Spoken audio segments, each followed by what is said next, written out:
ये पार्ट कौन सा है? पार्ट भी लिखना है, कल पार्ट लिखना है। कल क्या था? चलो टू। इस वाले कौन सी क्लास बेटा? तीसरी या दूसरी?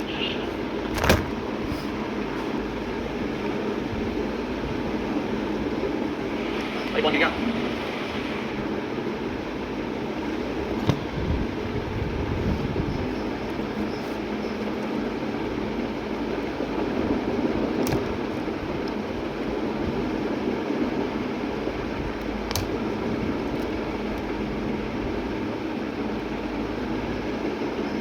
देखिए नकारात्मक कथन अबाउट नेक।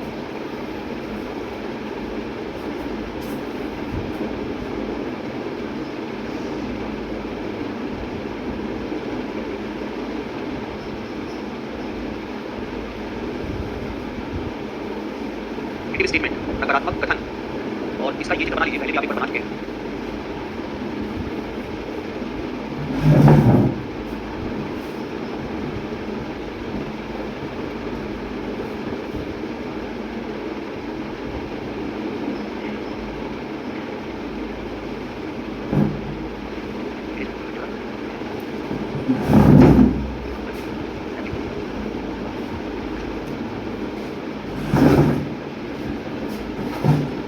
आगे भाई देखो, one of the most important concept है, ये ध्यान रखना, इसी पर ज्यादातर क्वेश्चन आपके आते हैं जो स्टूडेंट से गलत हो जाते हैं। पहले इसका मतलब आप समझो कि इस चित्र के बनने का और इसका मतलब क्या है।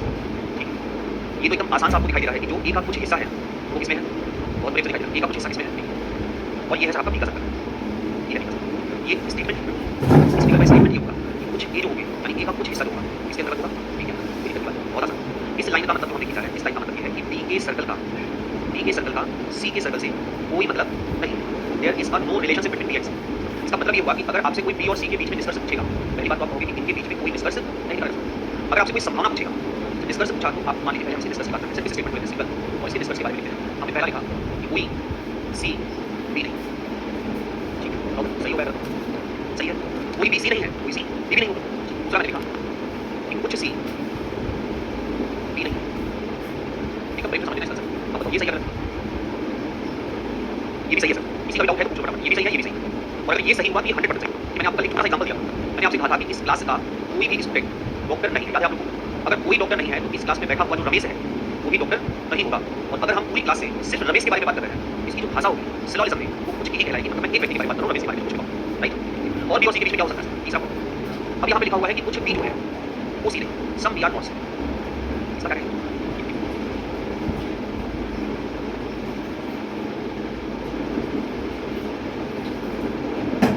सही है, क्योंकि कोई भी बीसी नहीं है, इसका मतलब कुछ बीसी नहीं होगी। सेम एग्जांपल, इस क्लास का कोई भी विद्यार्थी डॉक्टर अगर नहीं है तो रमेश डॉक्टर नहीं है, मतलब कुछ की लैंग्वेज में नहीं होगा, 100% होगा। इन दोनों के बीच में बात अगर आप करोगे तो आपके पास सिर्फ यही चार तीन कंफ्यूजन निकल के आएंगे, पहला दूसरा और तीसरा।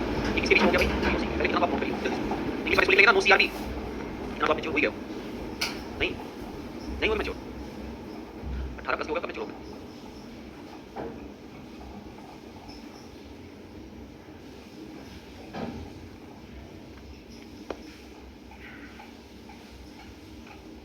सेकंड में क्वेश्चन है हमारे, पढ़ दो भाई, ये पढ़ो इसका सेकंड में डाउट होगा, फटाफट सर्कल करके लेना, ठीक है? कर लिया? इसमें जो अभी तक बोर्ड पे लिखा है कोई डाउट है? ये दो स्टेटमेंट हो गए आपके, और इन दो स्टेटमेंट में हमने सिर्फ ये पहले वाले स्टेटमेंट को लिखा है, और इसके बिहाफ पे जितने कंफ्यूजन निकल सकते हैं हम उसकी बात भी करना है। इन तीन में अगर कोई भी डाउट है तो आप पूछ लीजिए। कभी भी डायग्राम बी और सी के बीच में अगर ऐसा बनता है तो जाहिर सी बात है कि कोई बी सी नहीं है तो कुछ बी सी नहीं है, एकदम ट्रू होगा, और कोई सी बी नहीं है ये भी ट्रू होगा, और कुछ सी बी नहीं है ये भी ट्रू होगा। एक पॉइंट और लिख लीजिएगा रिमार्क करके,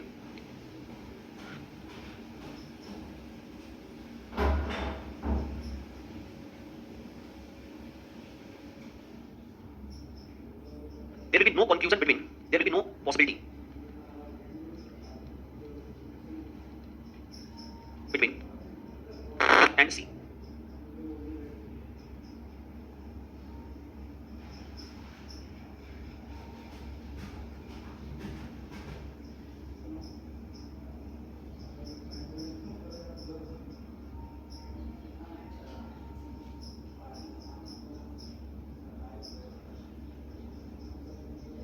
बी और सी के मध्य में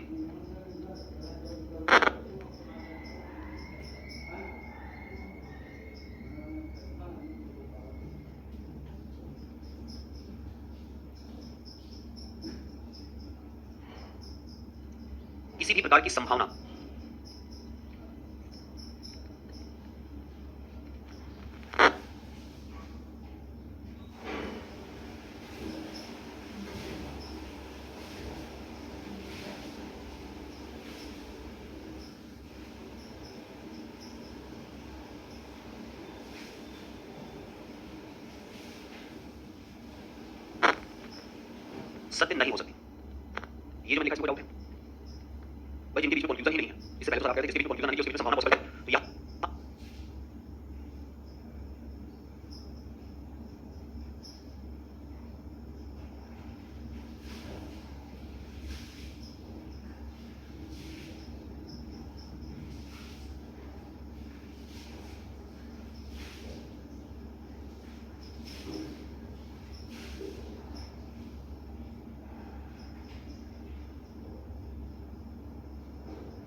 फिर संभावना क्यों नहीं है? दो लोगों के बीच में जब कोई भी कंफ्यूजन नहीं है तो संभावना निकलता है। ऐसे बताया मैंने आपसे कहा कि बताओ बाहर क्या हो रहा है, तो कंफ्यूजन तो नहीं निकलेगा, क्या निकलेगा? पॉसिबिलिटी। फिर यहां पर आप क्यों मना कर रहे हैं? जब दो लोगों के बीच में पहले ही कह दिया गया है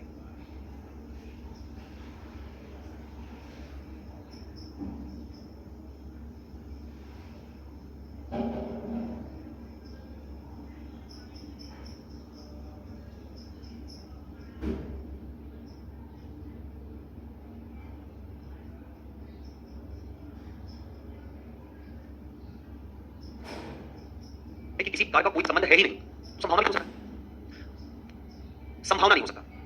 जैसे मान लो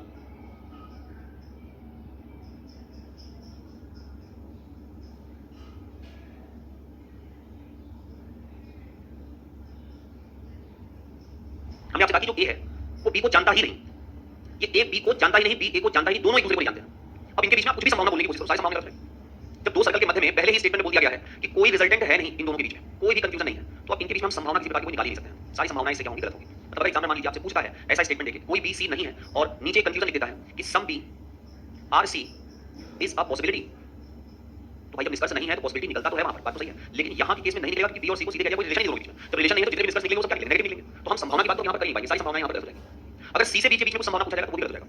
समझ आ रहा है कुछ? क्या दिस इज अ वर्ड और आप इस वर्ड में सर्कल लगा रहे हो, है ना? बी और बार बार बोल रहा हूं, फिर सुन लो, क्योंकि अभी क्वेश्चन में सिर्फ इतना ही नहीं देगा, आपको किसी तरीके से पिक्चर देगा, चाहे तो इसको इधर बना देगा, सी को इधर बना देगा, फिर आप क्या करो? इसलिए इस पर खूब एम्फसाइज देकर इस चीज को समझो।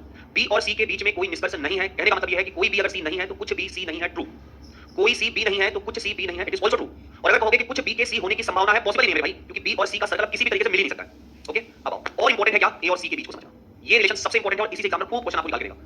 यहां से ही रिलेशन आपको समझना है, यहां का ही वेन डायग्राम आपके दिमाग में रखना है, यही आपके एग्जाम में ज्यादातर उतार के रखता है, ताकि स्टूडेंट इसमें स्टूडेंट कंफ्यूज रहता है। पहले तो ए और सी के बीच में समझते हैं। देखो एग्जांपल हम क्या लेते हैं कि मान लीजिए, तो आपसे पहले पूछते हैं, बताइए ए और सी के बीच में क्या रिलेशन हो सकता है? बिल्कुल होगा सर, बिल्कुल होगा। सोचो, फिगर देखो और सोचो। देखो दो चीजें बोलना, जब भी आप बोलो निष्कर्ष को बोलते समय हो सकता है, होगा, ये सब नहीं लगाना है। निष्कर्ष आप जब बोलते हो तब भी क्या बोलना? Perfectly. You are a man, it is confusion, you can be a woman, it is a possibility. तो यहां बिल्कुल हो सकता है भाई। कैसे? अब मान लो तुम्हारे किसी पूछा कैसे, उदाहरण बहुत है सर, बस थोड़ा जुबान पे कंट्रोल से रखना पड़ता है, कैमरा लगा है, इसे हटा दो, तुम्हें ऐसे उदाहरण दे भाई साहब, तुम मनमोहित हो जाओगे, क्लास से बाहर ही जाओगे। ये बताओ, अगर मान लो तुम्हारी शादी बहुत खूबसूरत लड़की से होती है, देखो समझ लेगा? नहीं नहीं, अभी समझ जाओ, मैं संभावना की बात कर रहा हूं और संभावना होता है। मान लीजिए इनकी शादी बहुत खूबसूरत लड़की से होती है, अथाह खूबसूरत परी, मतलब जैसे एक वेद पुराण में कहा जाता है ना कि भगवान शिव की शादी पार्वती तक हो गई थी, उसके बाद थोड़ा भूल रहा हूं, हाँ उसके बाद उसके बाद शायद विष्णु भगवान को पार्वती माता को नारी अवतार में देखना था, है ना? तो उन्होंने शिव जी से बहुत जिद कर बैठे कि नहीं, हमको नारी अवतार में देखना ही था। विष्णु के पास लेके गए शिव जी, भाई विष्णु जी इनको आप नारी अवतार में दिखाइए। विष्णु कह रहे दीजिए। तो जब विष्णु जी नारी अवतार में आए थे ना, तो शिव जी मोहित हो गए थे, समझ रहे हो? तो उतनी खूबसूरत लड़की से शादी हुई इनकी। अब बताइए इनका दोस्त जो कि बहुत क्लोज फ्रेंड है, अगर वो इनके कपल को देखेगा, मैरिड कपल को, इनको इनकी वाइफ, इनका बहुत क्लोज फ्रेंड, तो वो रात भर बेचारा सोएगा नहीं, कुछ और सोचकर नहीं, सिर्फ ये सोचकर, देखो तुम लोग गलत दिशा में रह रहे हो, मेरे कहने का अभिप्राय वो नहीं है, बिल्कुल तुम लोग सोच रहे हो। मेरे कहने का अभिप्राय सिर्फ इतना है, अगर एग्जांपल को आनंद लो, ये सब छोड़ दो, मुंह में आ जाए। एक और स्टेटमेंट में बोलते हैं, लोग तुम्हें हर सेकंड पर क्रिटिसाइज करेंगे, हर सेकंड पर। तुम्हें क्या लगाया? You will be criticised by the people. तुम हैंडसम लिखोगे, you will be criticised by your own best friend, वो तुम्हें क्रिटिसाइज करेगा क्योंकि लोगों की तरफ होती है। तो उसको हटा दीजिए, लोग जितना बोलते हैं उनको बोल दीजिए। You can not remove the negative energy from a mind of any person, किसी के व्यक्ति के दिमाग से उसकी नेगेटिव एनर्जी को मिटा नहीं सकते हो, वो खुद ही मिटा सकता है, तुम मिटा सकते हो, कोशिश करके देख लेना, जो भी तुम्हारा दोस्त। ठीक है भाई, मेरे कहने का मतलब ये है कि आपका दोस्त सिर्फ यही सोचेगा कि भाई इतनी सुंदर लड़की से इसकी शादी कैसे, how it is possible, right? तो पॉसिबिलिटी ये होता है बेटा कि जहां पर आपको कंक्लूजन मिले ही ना, वो सोच रखा था इतनी सुंदर लड़की से उसकी शादी का कल्पना नहीं किया था ना, ना ना मतलब ना, मतलब वो मान रखा था, ऐसा हो ही नहीं सकता है। आप सोचो, आप इसके सामने अगर कोई स्टेटमेंट बोले मैं ना आसमान को धरती में मिला दूंगा ना, ये पॉसिबल नहीं है। तो इसके बारे में अगर वो बोल रहा है ना फ्यूचर का प्रेडिक्शन कि मैं आसमान को धरती में मिलाऊंगा, it is not possible my dear. जो पॉसिबिलिटी तुम बोलो गलत है। मैं दिन को रात बना दूंगा, इट इज नॉट पॉसिबल। अब ये मत बोलना चंद्रग्रहण सूर्यग्रहण में फीलिंग होता है, जो पॉसिबल नहीं है वो पॉसिबल नहीं है। बी और सी के बीच में तो सर कुछ भी पॉसिबल नहीं है, ये बात तो आपको समझ में आ गई। Now the term between A and C, A और सी के बीच में आपने कहा कोई निष्कर्ष नहीं निकलेगा, मैं आपको बताता हूं सर निष्कर्ष कैसे निकलेगा। आप सोचो कि ये सर्कल, सोचिए ये वाला जो सर्कल है, इस सर्कल का कुछ हिस्सा इसमें चला गया, इस सर्कल का कुछ हिस्सा इसमें चला गया। मान लीजिए ये येलो कलर का सर्कल है और येलो कलर के सर्कल का कुछ हिस्सा जो है वो ब्लैक में चला गया, डायग्राम मतलब यही है। इस सर्कल का कुछ हिस्सा इसमें चला गया। अब वो चाहे तो इतना मानो बेटा, चाहे इतना मानो, चाहे इतना मानो, ऑल तो मान नहीं सकते हैं, कुछ हिस्सा जाएगा। उसको डायग्राम के प्रेजेंटेशन में हम इस तरीके से दिखाते हैं और कहा यह जा रहा है कि इस सर्कल से कोई मतलब है ही नहीं, इस सर्कल से कोई मतलब है ही नहीं। ये सर्कल एक दूसरे से कभी कनेक्ट नहीं हो सकते हैं। तो मतलब तो ये निकला कि जो हिस्सा येलो का इस वाले सर्कल के अंतर्गत आ चुका है, अब उतने से हिस्से का इस वाले सर्कल से भी कोई मतलब नहीं होगा। ये मतलब लेट्स टेक अनदर एग्जांपल। मान लीजिए आपसे मैं कहूं कि ये आपके फादर की प्रॉपर्टी है, ज्यादा ही होगा, मतलब हम छोटा ही बोल दिया, इससे ज्यादा ही होगा। मान लीजिए किसी स्टूडेंट के फादर का ये प्रॉपर्टी है। बेटा इसको सिर्फ स्टूडेंट फादर से मत रिलेट करना, मैं बोल रहा हूं समझने की कोशिश करना, वंडरफुल कांसेप्ट और वंडरफुल तरीके से जानना चाहता है। इसका कुछ हिस्सा, मान लीजिए आपके पिताजी के दो भाई थे, मतलब एक आपके चाचा लगे, ठीक है, पापा है, चाचा है, दो ही लोग, आपके फादर दो भाई, एक आपके फादर हो गया और एक आपके पापा हो, चाचा बड़े पापा जो भी कह लो। अब आपके चाचा के पास कुछ नहीं है, आपके फादर ने खूब प्रॉपर्टी बना रखा है और आपके फादर ने अपनी प्रॉपर्टी का कुछ हिस्सा आपके चाचा को दे दिया, मतलब ये हिस्सा गया, इतना ही हिस्सा बचा ना, समझ रहे हो ना, गया ना ये। अब आप जो है ये आप हो और आपसे आपके चाचा की बिल्कुल नहीं बनती है, ना के बराबर, मतलब दोनों एक दूसरे को देख के क्लास करते हैं, जस्ट इमेजिन, ऐसा होता है इमेजिन कि आपका आपके चाचा से बिल्कुल नहीं बनता है। तो बताओ अब जो हिस्सा आपके फादर ने आपके चाचा को दे दिया, क्या इस हिस्से से आपका कोई भी कनेक्शन होगा? नेवर, हो ही नहीं सकता है, नहीं हो सकता है, क्योंकि चाचा और आपके बीच में किसी प्रकार का कोई रिलेशन होता ही नहीं है ही नहीं, है ना। इसका मतलब ये हुआ कि जो ये फादर की प्रॉपर्टी का कुछ हिस्सा था, कुछ हिस्सा पिता की जागीर का, उस हिस्से से आपका कोई संबंध नहीं है। रिजल्टेंट तो ही निकला, बोलो भाई हाँ या ना। इसको अगर मैं सिलोजिज्म की भाषा में कहना हो तो मैं ये कह सकता हूं ना, कुछ इसे ए मान लीजिए, इसे बी मान लीजिए, इसे सी मान लीजिए, कुछ ए का हिस्सा जो बी में गया है, कुछ ए सी नहीं है, क्या मैं ऐसा कह सकता हूं? तो यही तो कंफ्यूजन है जो ए और सी के बीच में, जो मुझे विजिबल है, जो मुझे दिखाई दे रहा है, और मुझे कंफ्यूजन वही होता है जिसको मैं देख सकता हूं, जिसके बारे में मैं देखकर निष्कर्ष करता हूं, उसी को कंफ्यूजन कहते हैं। मतलब कुछ हिस्सा ए का सी कभी भी नहीं हो सकता है, इट इज ट्रू। अब मान लीजिए अगर आपसे ये कहा जाए कि some A are C is a possibility, तो मेरे भाई जहां पर आपका निष्कर्ष निकल गया वहां पर संभावना कभी भी नहीं निकलता। अभी आपने निष्कर्ष क्या निकाला है कि कुछ ए जो है वो सी, तो जब ये निष्कर्ष हो गया तो आप इसको पॉसिबिलिटी के वे में कभी बोल सकते हो क्या? नहीं। अच्छा अब बताओ, अब ये जो रिमेनिंग पार्ट बचा रह गया, ये जो बचा हुआ पार्ट है, इस बचे हुए पार्ट का सी से कोई रिलेशन है क्या? जो बचा हुआ पार्ट है हो सकता, कंफ्यूजन नहीं लेगा सर। इसका मतलब कि अगर ए और सी के बीच में जब आप निष्कर्ष की बात करोगे तो सिर्फ एक निष्कर्ष निकलेगा ए से सी की साइड में, केवल ये वाला, और बाकी ए और सी के बीच में आपको जो बोलना है सब बोल दीजिए, सारी की सारी चीजें क्या कहलाएंगी? पॉसिबिलिटी कहलाएंगी। जैसे मान लीजिए उसने कहा कि all C can be A is a possibility, सारे के सारे जो सी हैं क्या वो ए के अंदर हो सकते हैं? कर लीजिए, हो सकता है। लेकिन जैसे ही आप बोलोगे ना निष्कर्ष के रूप में कि कोई सी ए नहीं है, तो ये तुरंत क्या हो जाएगा? गलत हो जाएगा, क्योंकि अब आप ए और सी के बीच में क्या बोल रहे हो? निष्कर्ष बोल रहे हो, और मुझे पता है कि ए और सी के बीच में निष्कर्ष सिर्फ और सिर्फ इतना ही बोला जा सकता है।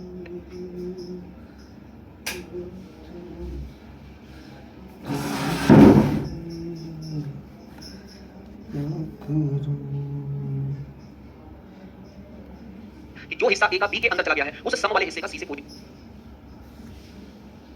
एरो डालिए और एरो के बगल में एरो करके लिख लीजिए। रुके बेटा, कहीं भाग रहे हैं? हाँ जी, बोलो बोलो।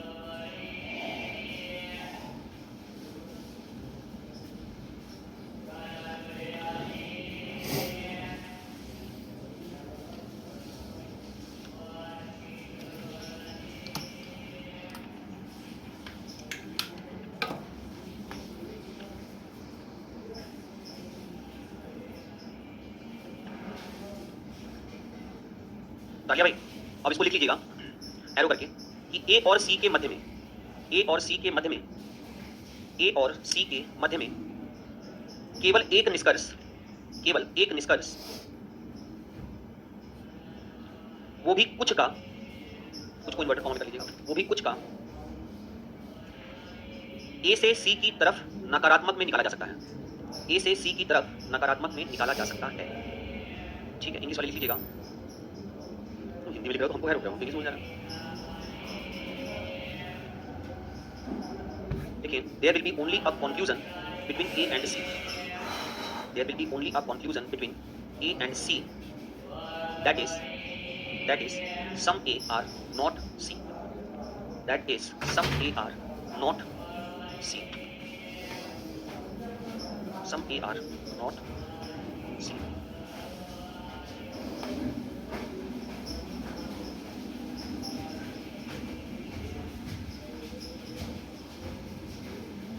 लिखिए, एग्जाम्पल लिखिए।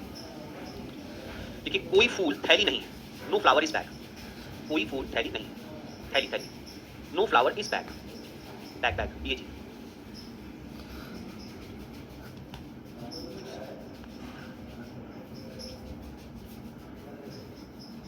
ये उतार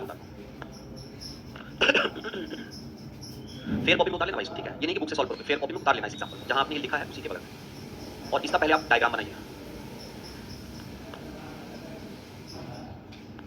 उतारो फेयर कॉपी में, सुंदर सा डायग्राम बनाओ, बिना कंफ्यूजन में रहेगा कि यहां से टच कराएंगे नहीं कराएंगे। कोई फूल फैली नहीं है, कोई नीला हरा नहीं, कुछ हरे फूल है, और अपने दिमाग में उस एग्जांपल को हमेशा सेट करके रखना। नेगेटिव में सबसे अधिक फंसाने वाला वही एक एग्जांपल है, मात्र एक एग्जांपल वही तो आपको फंसाएगा। बनाइए, क्या दिक्कत है? नहीं बन पाएगा, कोशिश तो करो। एक तो फूल का सर्कल होगा और कोई फूल थैली नहीं, तो भाई ये सर्कल हो गया किसका? फूल का, और ये सर्कल हो गया थैली का, बैग का, और सीधा इन्होंने कह दिया है कि दोनों के बीच में कोई संबंध नहीं है। एक तो स्टेटमेंट ये दिया है, राइट। दूसरे स्टेटमेंट में क्या कह रहा है भाई? दूसरे स्टेटमेंट में कह रहा है कि कोई नीला जो है वो हरा, तो कोई नीला जो है वो हरा नहीं है, कोई नीला जो है वो हरा नहीं है, कोई नीला जो है वो हरा नहीं। और तीसरा स्टेटमेंट कह रहा है कि कुछ हरे जो हैं वो फूल हैं, कुछ हरे जो हैं वो क्या हैं, फूल हैं, कुछ हरे जो हैं वो फूल हैं। अब इन तीनों को हम जोड़ दें आपस में, जुड़ जाएगा। देखो फूल का रिलेशन थैली से है, यहाँ पर नीले का रिलेशन हरा से है, हरे का रिलेशन किससे है, इसका मतलब कि मुझे इस फूल के बगल में अगर एक सर्कल खींच दे, हम इस फूल के बगल में एक सर्कल खींच दे तो कौन जुड़ जाएगा, हरा। और हरे से फिर कनेक्शन किसका है, नीला। मतलब जो फाइनल वेन डायग्राम बनेगा उसमें हम ये कह सकते हैं कि ये सर्कल रख लीजिए आप फूल का, और फूल का थैली से कोई रिलेशन नहीं है, ये फूल हो गया, ये आपका थैली हो गया, बैग, इन दोनों के मध्य में कोई रिलेशन नहीं है। ठीक है, पहले तो आप इसी में से हम कंक्लूजन निकालते हैं। बताइए, अगर आपसे कोई ये पूछ ले कि कुछ फूल थैली नहीं है, some flowers are not bag, कुछ फूल थैली नहीं है, तो ये सही होगा गलत होगा। एक कंक्लूजन तो इतने डायग्राम से निकल जाएगा कि कुछ फूल जो है वो थैली नहीं है, एक तो ये निकल गया। दूसरा, अगर आपसे बोलता है कि कोई थैली फूल नहीं है, कोई थैली फूल नहीं है, तो ये सही होगा या गलत होगा, ये भी सही होगा भाई। और अगर फिर पूछ लेता है तीसरा कि कुछ थैली फूल नहीं है, तो ये सही होगा या गलत होगा। ये तीनों के तीनों क्या होंगे, सही। चलिए अब आते हैं जरा फूल को किससे ऐड करते हैं, हरे से। अब फूल का थोड़ा सा हिस्सा किसके अंतर्गत आ गया, हरे के अंतर्गत। देखो अभी जो आपने डायग्राम पढ़ा है ना, वैसा ही डायग्राम बन रहा है, और यहाँ पर अगर रिजल्टेंट निकालना है तो मतलब ये हुआ कि हरे के सर्कल का कुछ हिस्सा किसके अंतर्गत चला गया, फूल का। जो चला गया है उससे थैली का मतलब नहीं। तो मैं सिर्फ एक कंफ्यूजन यहाँ पे ड्रॉ कर पाऊंगा कि कुछ हरे जो हैं वो थैली नहीं है, some greens are not bag. क्या ये बात समझ में आ गई। अच्छा, हरे का सर्कल फूल से ऐड हो गया, और फिर हरे के सर्कल को कह रहा है कि हरे के सर्कल का नीले से मतलब नहीं है, नीला से मतलब नहीं है। तो देखो इस डायग्राम में अगर तुम इसको यहां से हटा दोगे ना, ये वाला अगर तुम हटाकर सोचोगे तो देखो वही डायग्राम फिर बन गया। और इसमें अगर वो आपसे पूछ लेता है कि कोई नीला फूल नहीं है, तो आप सही कहोगे या गलत कहोगे। गलत है सर, कोई नीला फूल नहीं है, गलत है। हम पॉसिबिलिटी हम बोलेंगे ना, नहीं है, स्टेटमेंट सुनो, हम कंक्लूजन बोलेंगे पॉसिबिलिटी बोलेंगे। कोई नीला फूल नहीं है, गलत है। कुछ फूल नीला नहीं है, ये सही है। सभी फूल नीला हो सकते हैं, नेवर। कुछ फूल के नीला होने की संभावना है, गलत। कुछ फूल के नीला होने की संभावना, सॉरी सही, कुछ फूल के नीला नहीं होने की संभावना है, गलत। क्यों, क्योंकि कुछ फूल नीला नहीं है। Got it. तो ये हटा दीजिए सर, ये इसका बनेगा डायग्राम, और इस डायग्राम के आधार पर आपको कंक्लूजन क्या चेक करना है। पहला, कुछ नीला फूल नहीं है, पहले तो देखो किसके बीच में निकालना है, कुछ नीला फूल नहीं है। बहुत ध्यान से, हमारी बेटा बहुत मार 15 मिनट से समझा रहे हैं एक छोटा सा कंसेप्ट, और बात ये है ना कि उम्र अभी उतनी हुई नहीं है, और उस चीज को समझना थोड़ा डिफिकल्ट है। जो मैं बोल रहा हूं सिर्फ उस स्टेटमेंट को अपने दिमाग में रखो, ज्यादा कुछ रखिए मत, सिलोजिज्म से बाहर निकलना। तो ये रिलेशनशिप किसके बीच में पूछ रहा है भाई, नीला और फूल के बीच में कहां से रिलेशन निकाल लेंगे। अभी मैंने एरो क्या डलवाया है, सिर्फ इस फूल का इस नीले से रिलेशन निकलेगा ना। इस फूल का कुछ हिस्सा किसने ले लिया, हरे का नीले से कोई मतलब नहीं है, तो रिजल्टेंट क्या निकला कि कुछ फूल नीला नहीं है। बाकी आप नीले से फूल की तरफ कंक्लूजन कहां से निकाल रहे हो, ये कंक्लूजन है कि पॉसिबिलिटी है, तो ये सही कहां से हो जाएगा ये बताओ। जब तक स्त्री उसकी वाली बात करते बड़ा मजा आ रहा था, all thing is going very good, जैसे ही क्वेश्चन पे आए वो सब वैनिश हो गया है ना। बेटा नीले से फूल की तरफ हम कोई रिलेशन नहीं निकाल पाएंगे। कुछ हरे थैले नहीं है, अब बताइए हरे से थैले का पूछ रहा है, ये है हरा, ये है थैला। इन दोनों के बीच में सिर्फ एक ही रिजल्ट पॉसिबल है, वो भी हरे से किसकी तरफ, थैले की तरफ। और सिर्फ एक ही चीज पॉसिबल है, जो हरे का सर्कल फूल के अंतर्गत चला गया है उस चीज का अब थैले से कोई भी मतलब नहीं है। हम कह सकते हैं कुछ हरा थैला नहीं है, बस इतना ही कह सकते हैं भाई, इससे ज्यादा नहीं कह सकते। समझे बात को, नहीं। अच्छा मुझे बताओ इसमें समझ में क्या नहीं आ रहा है। अच्छा ये जो डायग्राम मैंने बनाया है, ये समझ, जो कॉपी में तुमने लिपापोती किया वो समझ में आ रहा है। पहले ना अपने इस दिमाग को एक स्टेटमेंट बोल दो कि जो मैं बोल रहा हूं सिर्फ वो समझ जाए। ये डायग्राम समझ में आ रहा है, ये एग्जांपल जो दिया था समझ में आया है। तो क्या इस डायग्राम का आप बताओ, एक्सप्लेनेशन बताओ, लिखो 4 लाइन इस डायग्राम के बारे में अपनी कॉपी में। हम लिख पा रहे हैं, आप अपनी मर्जी से लिखो, क्या समझ में आया आपको इस डायग्राम से। अपनी कॉपी में लिखिए 4 लाइन। मतलब लिखते कैसे हैं, आपने यही समझाया कि ए और सी के बीच में जो निष्कर्ष निकल सकता है वो केवल कुछ का निकल सकता है, बाकी ए और सी के बीच में कोई निष्कर्ष नहीं निकलता। लिखिए अपनी कॉपी में 4 लाइन। समझा के तो सर हम क्लासरूम से बाहर निकलेंगे, ठीक है।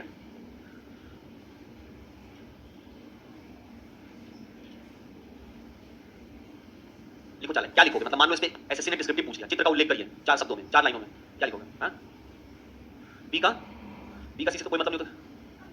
हाँ यही तो मैं तब से समझा रहा हूं, यही तो मैं तब से समझा रहा हूं। बस अभी मैंने बोला भी था कि एग्जामिनर इस चित्र को पलट के दे सकता है। हाँ बिल्कुल, एक मिनट, कुछ ए है जिसका सी से कोई मतलब नहीं, गुड। हाँ वो हो सकता है, जो हो सकता है वो पॉसिबिलिटी है, जो है वो कंफ्यूजन है। आपके पास 10 रुपए है मान लीजिए, वो निष्कर्ष है मेरे भाई, है ना। और उस 10 रुपए से आप उसको 100 रुपए कर लो, ये पॉसिबिलिटी है। कोई भी बिजनेस स्टार्ट होता है क्या सोचकर होता है, कंफ्यूजन में होता है कि पॉसिबिलिटी में। आज सोचिए, आज से 22 साल पहले जब ये संस्था स्थापित हुई होगी तो उसने ये सोचा होगा निष्कर्ष के रूप में कि मैं एक दिन प्रयागराज में इतनी बड़ी संस्था खोल दूंगा। उसने कहा होगा हम एक दिन भारत के कोने कोने में नई संस्था का विकास कर सकते हैं, करेंगे, ये संभावना है मात्र।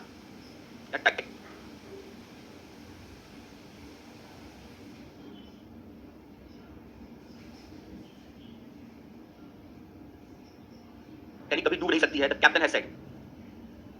कैप्टन ने कहा था टाइटैनिक नाव कभी भी डूब नहीं सकती है, सक गई, सक।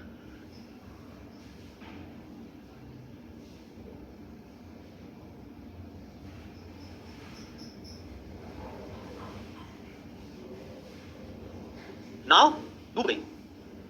तुम्हारा पहले मेरी बात सुनो, देखो तुम्हारा एक तो मैं ना ज्यादा समझाने की कोशिश करता हूँ इसलिए बहुत कंफ्यूज रहते हैं। वो बात ये है कि हम चाहते हैं कि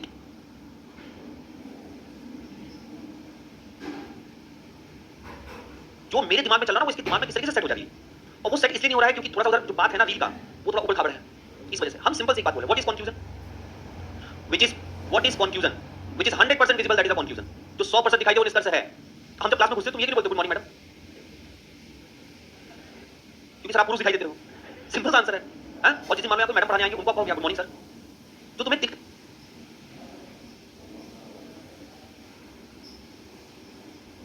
रहा है वही तो बोलोगे, वही तो निष्कर्ष है। जीव इंसान खोजू जो दिख रहा है। अच्छा अब बताओ, जिस दिन आपकी पहली क्लास यहाँ स्टार्ट होने वाली थी, आप जितनी बातें किसी भी गाइडर मेंटोर के बारे में सोचते थे वो सारी की सारी संभावना थी, वो सब संभावना था ना।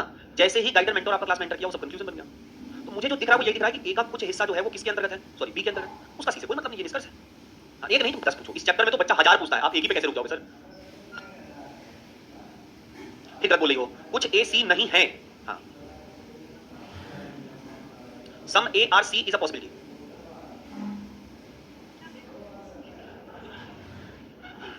एक इंग्लिश गाना लगाओ, समझे, और एक इंग्लिश गाना लगा के खूब बढ़िया से उस पर थिरको।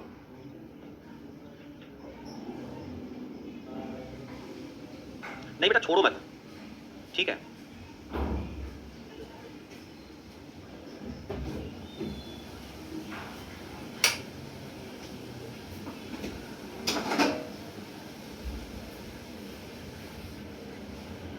हाँ, सारी कचहरी चला देना एक छोटी सी लाइन पे।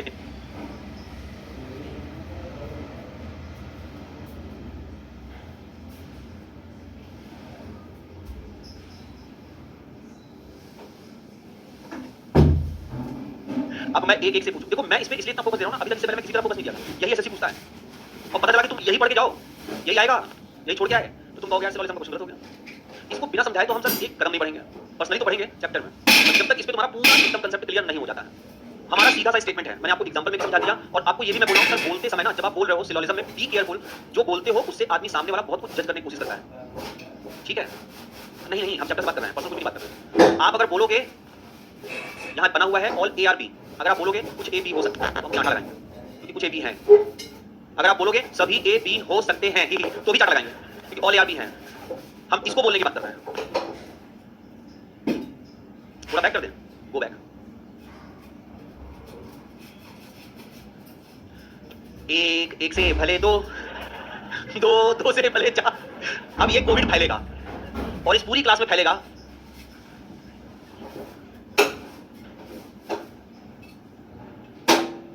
इस डायग्राम पे, इस डायग्राम को बनाया, फिर से बनाइए डायग्राम और उस पे प्लीज कंफ्यूजन लिखो, लिखो दादा, लिखते चलो बस, बिल्कुल मत सोचो।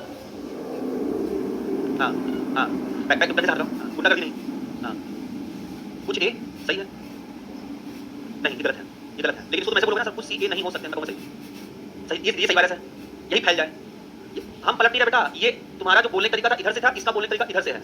आई am not a Nitish Kumar of Bihar मुख्यमंत्री।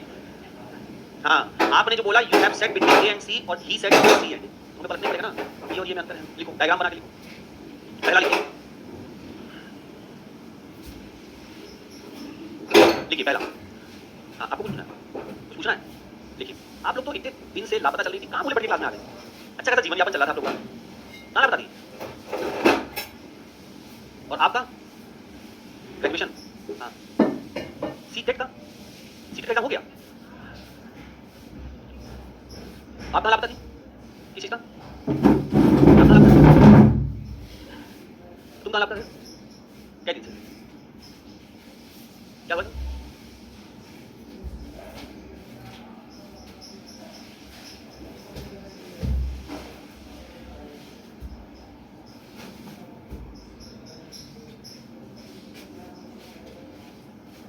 15 दिन से फीवर सही नहीं हो रहा था, फिर भाई 15 दिन तक फीवर अगर सही ना हो आदमी जमीन पे गिर जाएगा। 2 दिन के फीवर में शरीर टूट जाए, 15 दिन का फीवर समझते हो मतलब किडनी उड़ने की समस्या है। इस तुम्हें क्या सही में किडनी की समस्या है? स्टोन से फीवर नहीं आता जी, थोड़े बहुत डॉक्टर हम भी हैं। लिखो, पहला लिखो बेटा कंफ्यूजन, सम ए आर, पहला लिखिए सम A are C, some A are सी, कुछ ए सी है, कुछ ए सी है। दूसरा लिखिए सम ए आर नॉट सी, कुछ ए सी नहीं है, सम ए आर नॉट सी, कुछ ए सी नहीं है। फिर लिखिए नो ए आर सी, कोई ए सी नहीं है, नो ए आर सी, कोई ए सी नहीं है। फिर लिखिए all A are C, all A are C, सभी ए सी हैं। ठीक है, अरे लिखते चलो, लिखो सम बी आर सी, कुछ बी सी हैं, सम बी आर सी, कुछ बी सी हैं। फिर लिखिए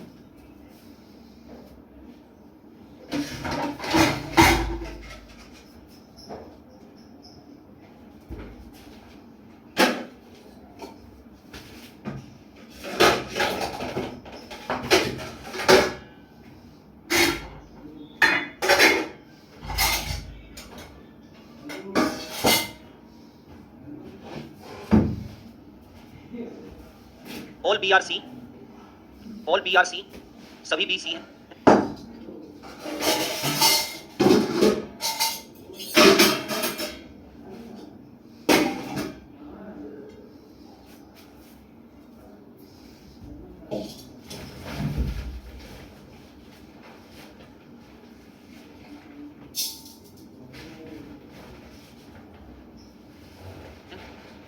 ऑल बी आर सी, सभी बी सी हैं। फिर लिखिए सम सी आर बी, कुछ सी बी हैं, सम सी आर बी, कुछ सी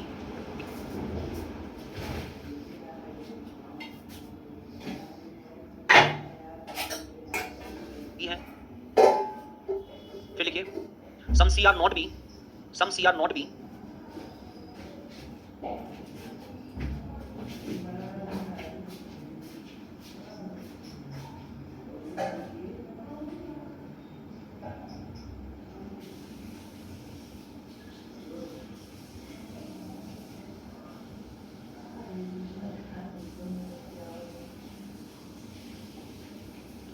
कुछ सी बी नहीं है, कुछ सी बी नहीं है। फिर लिखिए some C are not A, some C are not A, कुछ सी ए नहीं है, सम सी आर नॉट ए, कुछ सी ए नहीं है। फिर लिखिए ऑल सी, सॉरी ऐसे लिखिएगा, no C are A, no सी,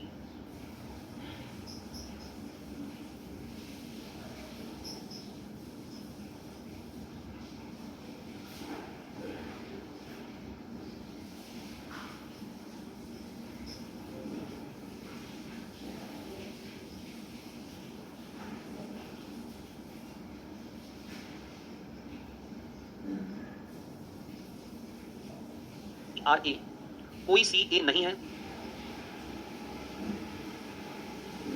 फिर लिखिए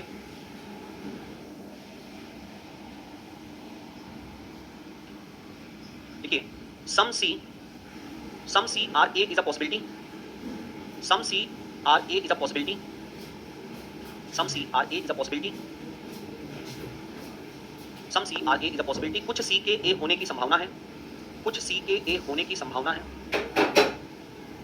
दूसरा लिखिएगा some A are not C is a possibility, some A are not C is a possibility, कुछ ए के सी होने की संभावना है।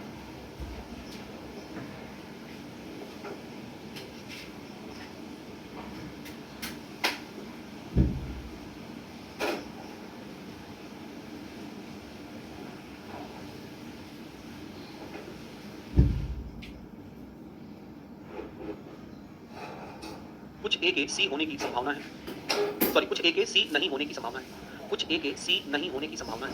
Some A are not C is a possibility. चलो अब इत्मीनान से सबको बनाइएगा, इत्मीनान से, कोई जल्दीबाजी नहीं है मेरे भाई, एकदम अभी पहाड़ तोड़।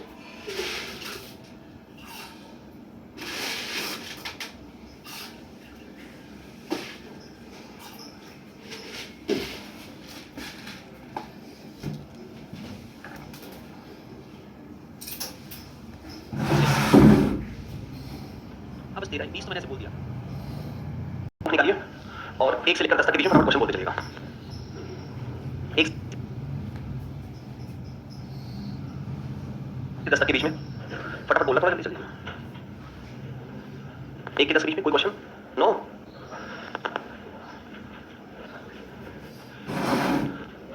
10 से 20 के बीच में? नहीं। लगा दिए वो सब? क्या होगा इस 15 का आंसर बताओ? 15 का जल्दी बताओ, 15 का क्या होगा? अभी लगा तो इसका मतलब लगाए नहीं होगा। दोनों दोनों असत्य है। प्रत्येक का मतलब क्या होता है? बहुत बढ़िया। प्रत्येक का मतलब क्या हो गया? सभी। डायग्राम आप इसका बनाओगे तो कुछ कविता गीत है, कुछ कविता गीत है और कुछ गीत क्या है? सुरीले। कविता, गीत, सुरीले। तो प्रत्येक सुरीले या तो गीत है, मतलब आप इसको क्या बोल सकते हो? ये कहना चाहता है इसका मतलब कि सभी कविता सभी सुरीले गीत है। और अगर हम इतना ही देखें आधा कॉन्फ्यूजन, तो प्रत्येक यानी सभी सुरीला गीत पॉसिबल ही नहीं है ना? मतलब कॉन्फ्यूजन तो नहीं है। पहला तो आपका क्या हुआ? गलत। कुछ सुरीले कविता है, सुरीले और कविता के बीच में कोई भी डायग्राम कनेक्शन नहीं है। 16, 17, 18, 22। चलो भाई देखो 22 देखो। कुछ बस क्या है? ट्रॉलियां। कुछ ट्रॉलियां क्या है? सीट। कोई सीट।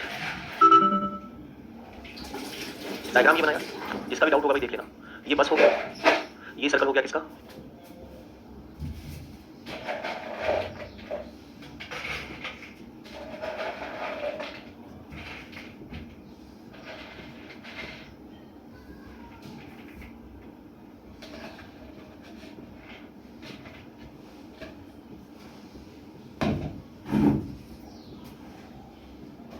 का?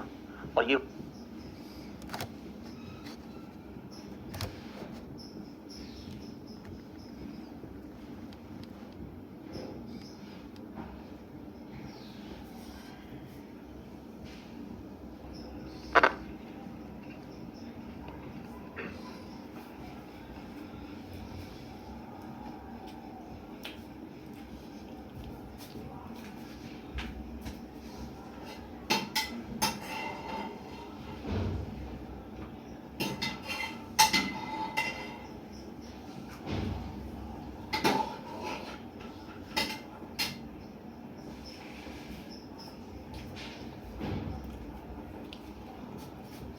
बन गया सबका?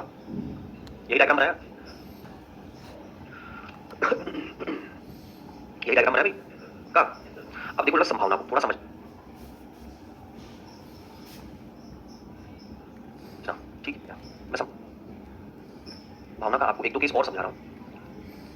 देखो संभावना का मतलब अगर आपसे कोई भी पूछे ना, उसको एक बात जवाब दे देना, जो निष्कर्ष है वो कभी संभावना नहीं हो सकता है। That's it. ये डायग्राम मान लीजिए आपने बनाया और इस पर हमने यहाँ पर निष्कर्ष लिखा। मान लीजिए किसी स्टेटमेंट का डायग्राम था, उसमें पहला निष्कर्ष लिखा हुआ है कि कुछ ए बी है, सम ए आर बी। पहले बताओ इसके लिखने का जो तरीका है ये संभावना है कि निष्कर्ष का है? पहचान ले लो। अगर संभावना लिखना होगा तो संभावना लिखता ये सब, ठीक है। दूसरा यहाँ पे लिखा इसने कि कुछ बी ए है। देखो बी और ए के बीच में हमें साफ साफ एक डायग्राम दिख रहा है कि ए का हिस्सा किसके अंदर है? बी के अंदर। और बी का कुछ हिस्सा किसके अंदर है? ए। तो ये दोनों क्या कहलाएंगे? निष्कर्ष कहलाएंगे। अगर अब यहाँ पर मान लीजिए एग्जामिनर संभावना प्रेडिक्ट करता है ए और बी के बीच में, और संभावना को वो इस तरीके से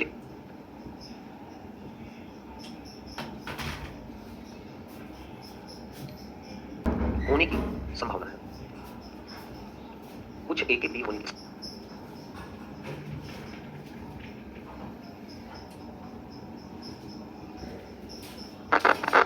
ठीक है, ये गलत हो जाएगा मेरे भाई। क्यों गलत हो जाएगा? क्योंकि हमें ए और बी के बीच में एक निष्कर्ष मिल रहा है। निष्कर्ष क्या मिल रहा है? निष्कर्ष मिल रहा है कि कुछ ए जो है वो बी है। ये निष्कर्ष मिल रहा है। आप जो निष्कर्ष मिल रहा है अगर वो निश्चित रूप से सत्य दिखाई दे रहा है तो आप उसको संभावना में कभी भी नहीं कह सकते। इसके अलावा अगर आप ये कहते हो कि सभी ए के बी होने की संभावना है, सभी ए के बी होने की संभावना,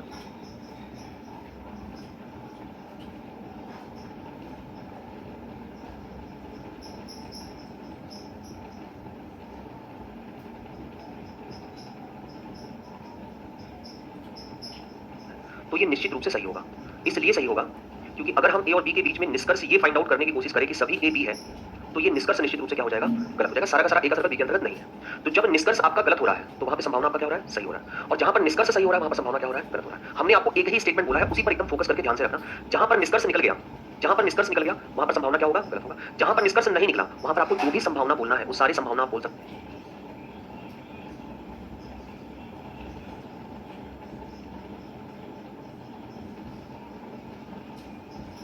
तो सारी संभावना क्या हो जाएंगे? सही हो जाएंगे। जैसे इस क्वेश्चन में देखिए आपसे पहला पूछा गया है कि सभी छुरी का ब्लेड होने की संभावना है। तो पहले आप इस संभावना से पहले एक निष्कर्ष निकालने की कोशिश करो।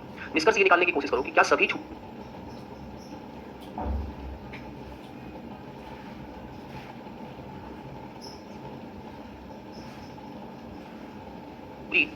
ब्लेड है?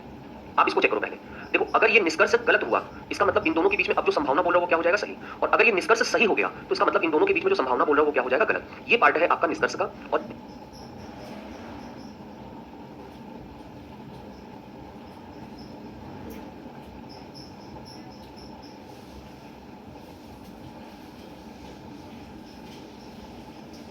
ये कंडीशन होगा किसका, संभावना का। चलो भाई जरा देखते हैं, सभी छुरी ब्लेड हैं, सारे के सारे छुरी ब्लेड हैं। क्या सारे के सारे छुरी ब्लेड हैं? ये निष्कर्ष सही है।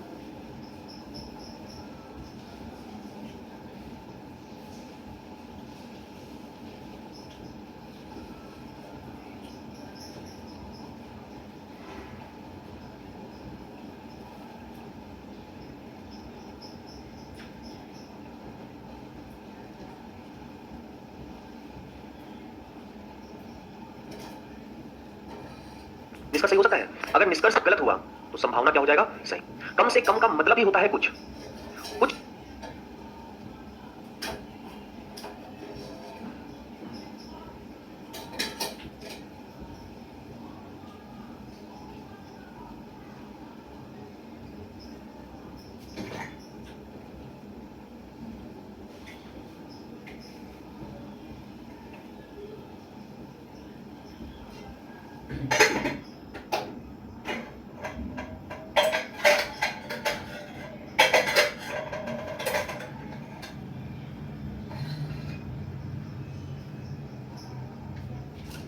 ब्लेड छुरी हो सकते हैं, ये भी संभावना की बात कर रहा है। अब जरा आप निकाल कर देखो इससे निष्कर्ष कि क्या कुछ ब्लेड छुरी है। चेक करके देखिए क्या ये निष्कर्ष निकला, कुछ ब्लेड छुरी है। आपको एकदम 100% पता है सर कि इनके और इनके बीच में सिर्फ और सिर्फ एक ही निष्कर्ष निकलेगा, और वो निष्कर्ष क्या होगा, कुछ ब्लेड छुरी नहीं हो सॉरी नहीं है, कुछ ब्लेड छुरी, सिर्फ यही एक निष्कर्ष निकलेगा। अगर ये निष्कर्ष नहीं दे रहा है, इसका मतलब जितनी भी संभावना है वो सब क्या हो जाएंगे, सही हो जाएंगे। एक पॉइंट अपने दिमाग में आप याद रखिएगा, इसको लिख दीजिए बंदो, ठीक है। संभावना के लिख लीजिए, संभावना के अगर निष्कर्ष सही तो संभावना क्या होगा, गलत। और अगर निष्कर्ष गलत हुआ तो संभावना क्या हो जाएगा, सही हो जाएगा। एक केस तो आप ये नोट कर लो मेरे जल्दी से, केस 2 की बात करते हैं, जल्दी जल्दी फटाफट तेजी से।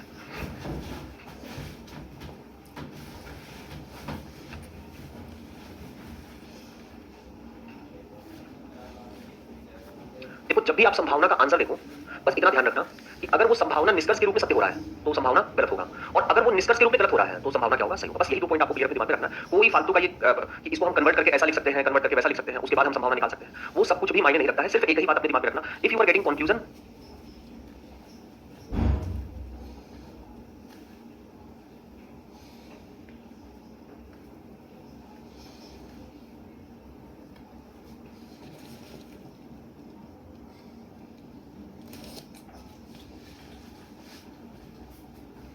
उसको हम संभावना कभी नहीं बोल सकते।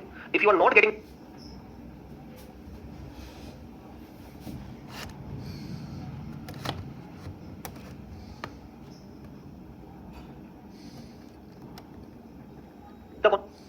कंफ्यूजन, इसका मतलब हम उसको संभावना बोल सकते हैं। बस यही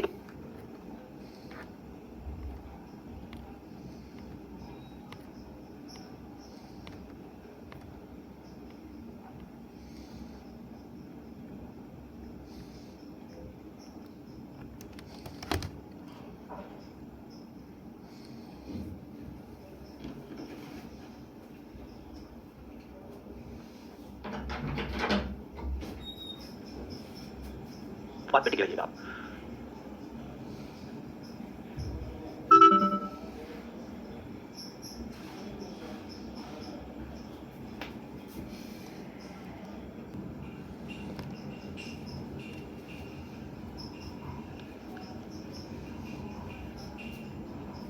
फेयर कॉपी में एक एग्जांपल का उसको लिखिएगा। बोले देखिए, सम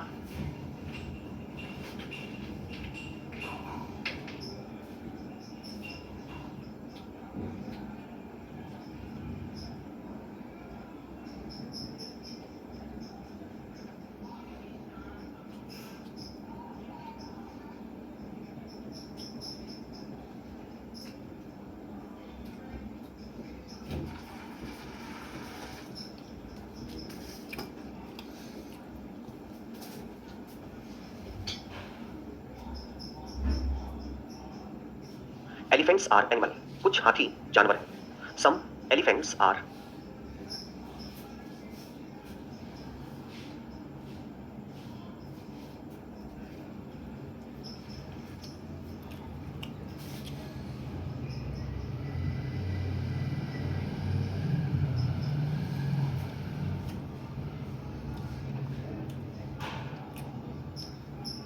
एनिमल, कुछ हाथी, जानवर।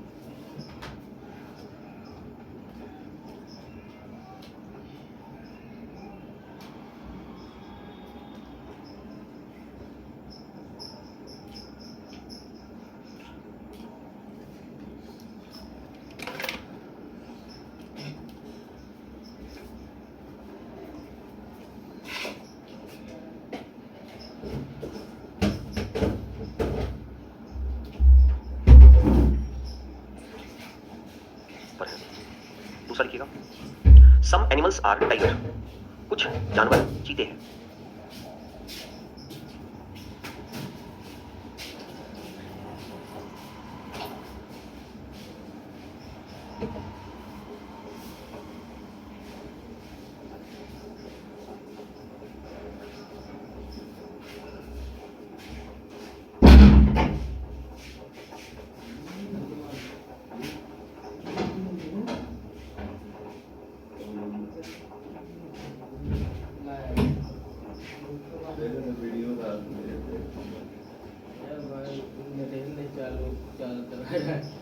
बहुत बढ़िया यहाँ पे नेट बहुत यार रुक रुक के चलना। जानवर चीते हैं। निष्कर्ष में लिखिएगा पहला,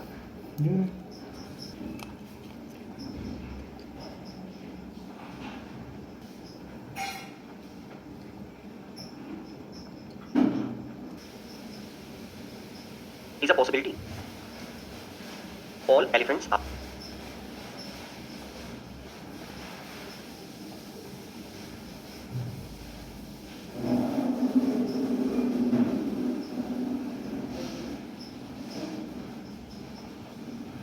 चीता होने की संभावना है सभी हाथी के।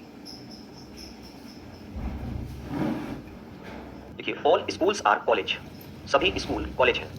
ऑल स्कूल्स आर कॉलेज, सभी स्कूल कॉलेज हैं। स्टेटमेंट नंबर 2 लिखिएगा, ऑल कॉलेज आर यूनिवर्सिटी, सभी कॉलेज यूनिवर्सिटी हैं। सभी कॉलेज यूनिवर्सिटी है। निष्कर्ष लिखिएगा पहला, ऑल यूनिवर्सिटी, हाँ, all university are school is a possibility.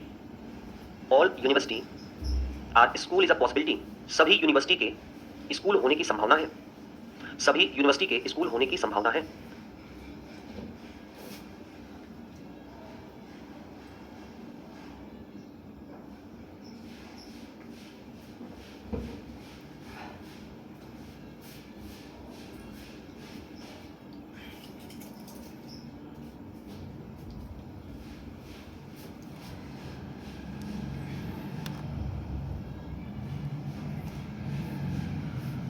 और दूसरा लिखिएगा,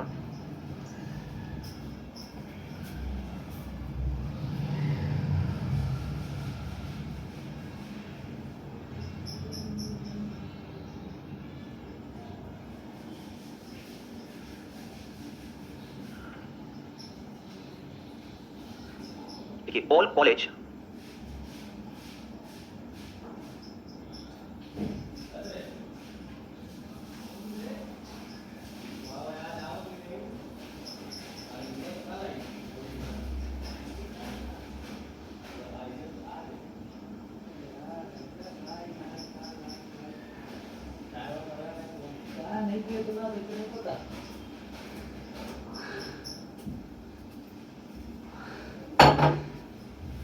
all college being school is a possibility.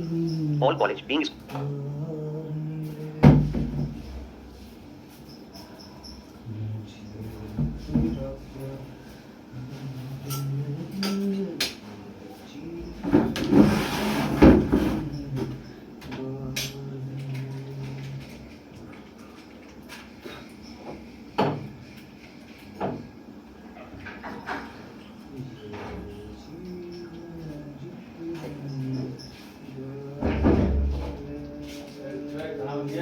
हाँ, दाल बन गई, चावल बन गया।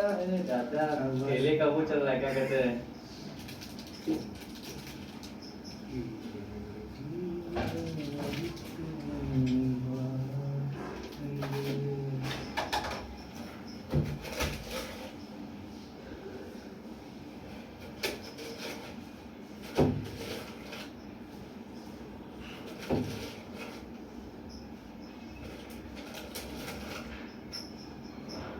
School is a possibility.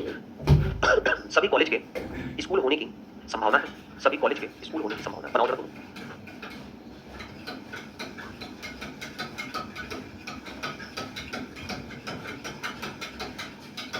है उसे तुम्हें करवाना नहीं। हाँ? है तो कोई करवाना।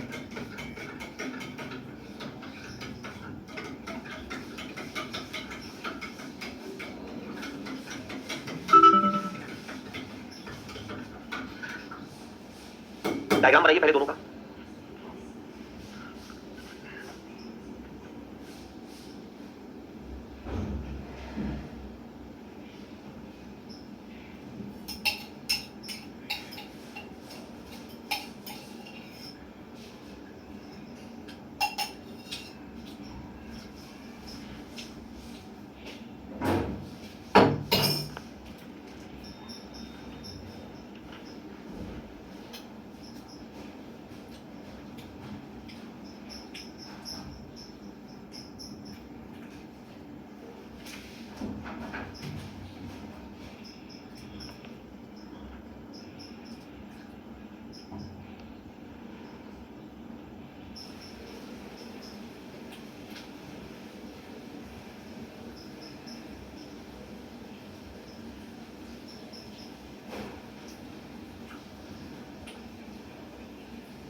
बना दिया।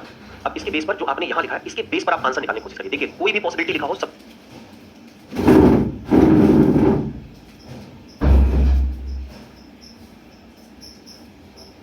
से पहले उसको आप कंफ्यूजन में ट्राई करिए। क्या वो कंफ्यूजन में सही हो रहा है? अगर कंफ्यूजन में सही हो रहा है तो पॉसिबिलिटी गलत है, और अगर कंफ्यूजन में गलत हो रहा है तो पॉसिबिलिटी।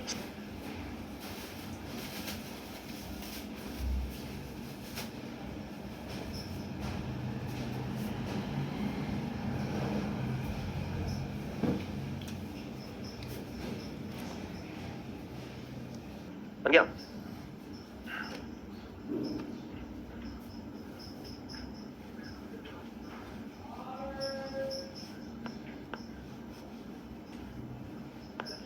पहला क्यों सही हो जाएगा भाई? पहला कंफ्यूजन, बिल्कुल बिल्कुल बिल्कुल बिल्कुल। पहले में क्या होगा? ये सही है। क्यों सही है? बिल्कुल सही है। पहला वाला आपका क्या है? सही है। क्यों सही है? उसके पीछे का कारण है कि जो उसके बीच में निष्कर्ष निकल रहा है वो निष्कर्ष पॉसिबल नहीं है, है ना? देखो ये सर्कल किसका है भाई? जरा बोलना। एलिफेंट। ये किसका है और ये किसका है? अब आप बताओ सबसे पहली बात कि अगर मैं निष्कर्ष की बात करूं तो इन दोनों के बीच में क्या निष्कर्ष निकल सकता है? केवल एक ही निष्कर्ष निकलेगा। कुछ हाथी क्या है? जानवर है। और दूसरा क्या निकाल सकते हैं? कुछ जानवर क्या है? इसको छोड़कर अगर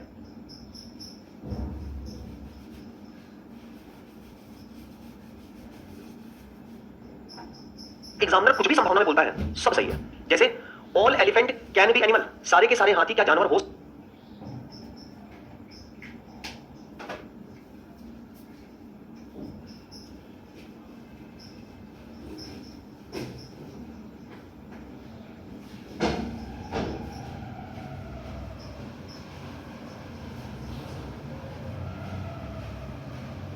सकते हैं।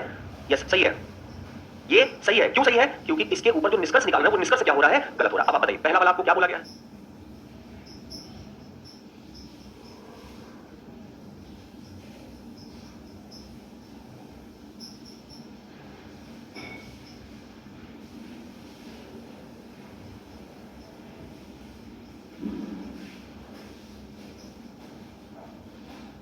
कि सभी हाथी के क्या होने की? चीता होने की संभावना है। इन दोनों के बीच में संभावना पूछ रहा है। अब आप पहले इन दोनों के बीच में निष्कर्ष निकाल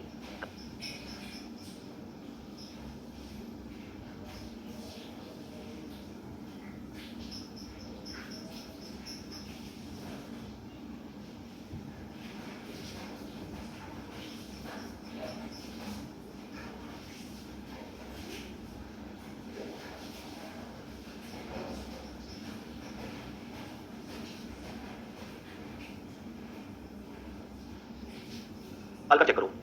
सभी हाथी चीता, क्या सभी हाथी चीता है? क्या निष्कर्ष क्या हो रहा है? निष्कर्ष गलत होगा तो संभावना क्या हो?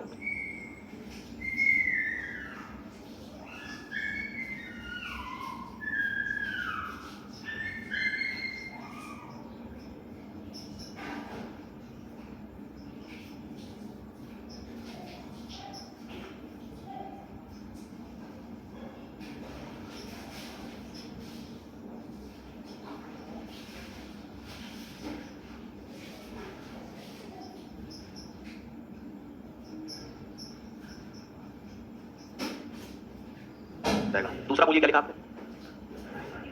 कुछ चीता के जानवर होने की संभावना है। कुछ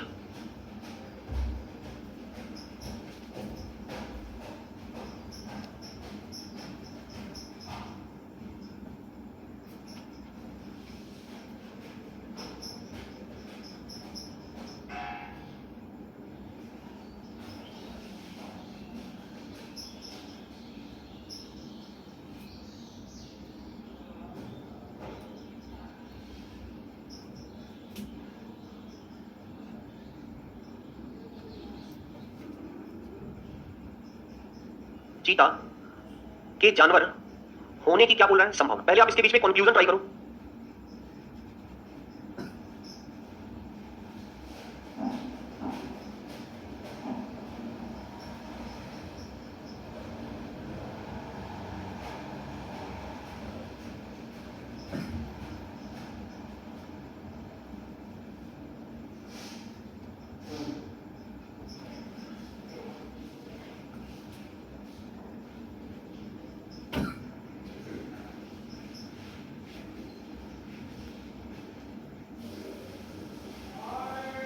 कुछ चीता जानवर है, कुछ चीता जानवर है, ये सही है गलत है?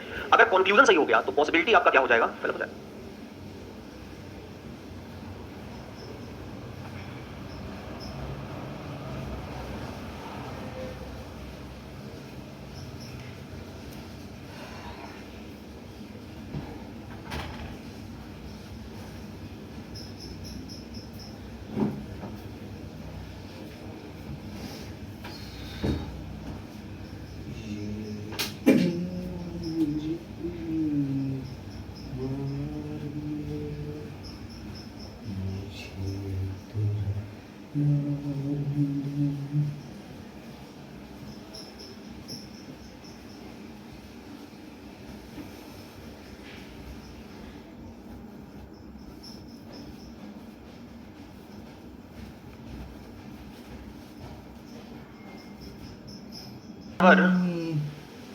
होने की क्या बोल रहा है? संभावना। पहले आप इसके बीच में कंक्लूजन ट्राई करो। कुछ चीता जानवर है, कुछ चीता जानवर है, ये सही या गलत है? अगर कंक्लूजन सही हो गया तो पॉसिबिलिटी आपका क्या हो जाएगा? गलत हो जाएगा। सिंपल सी बात। आइए सेकंड वाले में भाई बोला गया था सारे स्कूल क्या है? कॉलेज हैं। सारे कॉलेज क्या है? यूनिवर्सिटी है। अब बताइए पहला वाला जो निष्कर्ष बोला गया है, क्या बोला गया है? सभी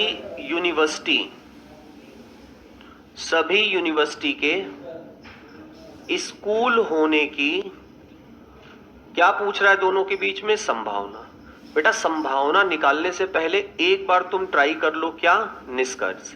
अब मुझे बताओ कि सभी यूनिवर्सिटी स्कूल है, क्या ये निष्कर्ष? सभी यूनिवर्सिटी स्कूल है, क्या ये निष्कर्ष सही हो रहा है? तो संभावना क्या हो जाएगा? दूसरा बोलिए क्या था? सभी कॉलेज के स्कूल होने की संभावना है। अब बताओ इसके बीच में पहले आप निष्कर्ष ट्राई करो। क्या सभी कॉलेज स्कूल होंगे? मतलब संभावना क्या है?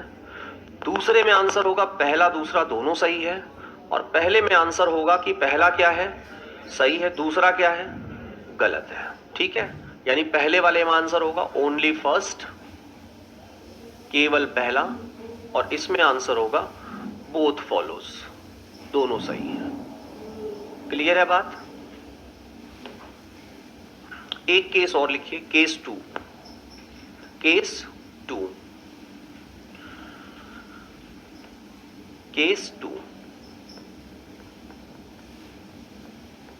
केस टू में इस तरीके का एक डायग्राम बना लीजिए।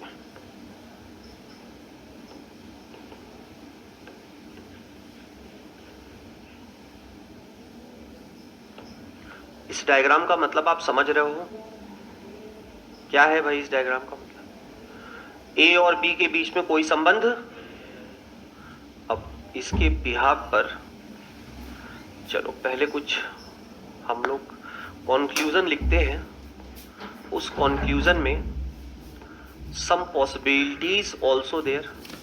ठीक है, पहला लिखिएगा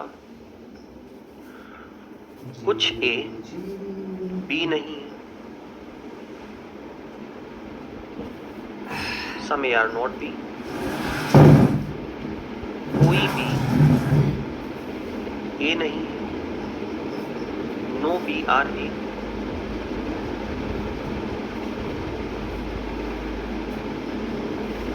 कुछ ए के बी होने की संभावना है,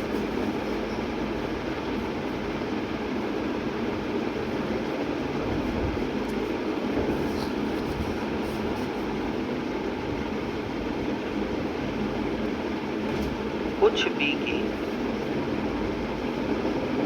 ए होने की संभावना है,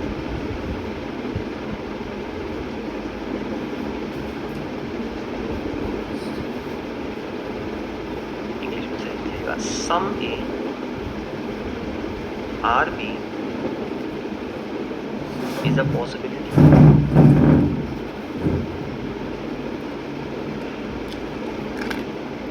इसका इंग्लिश में है सम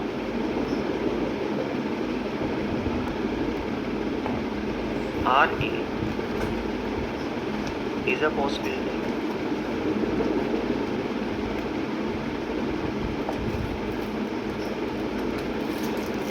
पांचवा लिखिए,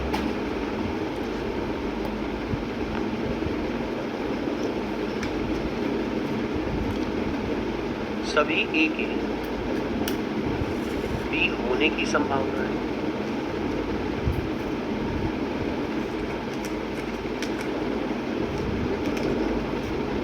ऑल ए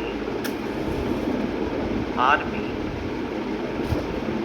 बीइंग पॉसिबल।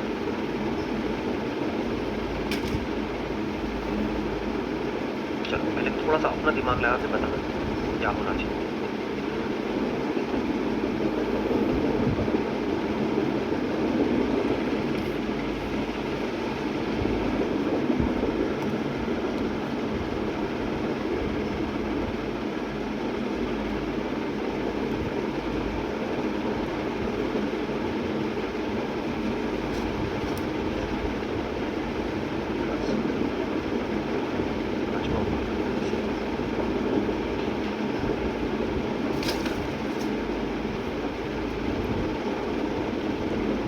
लिखिए भाई, बोलो पहला वाला क्या होगा, सही है या गलत है?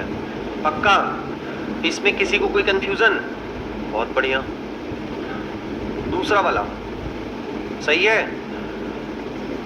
तीसरा वाला आराम से बताना, कोई जल्दी बताना। कुछ ए के बी होने की संभावना है।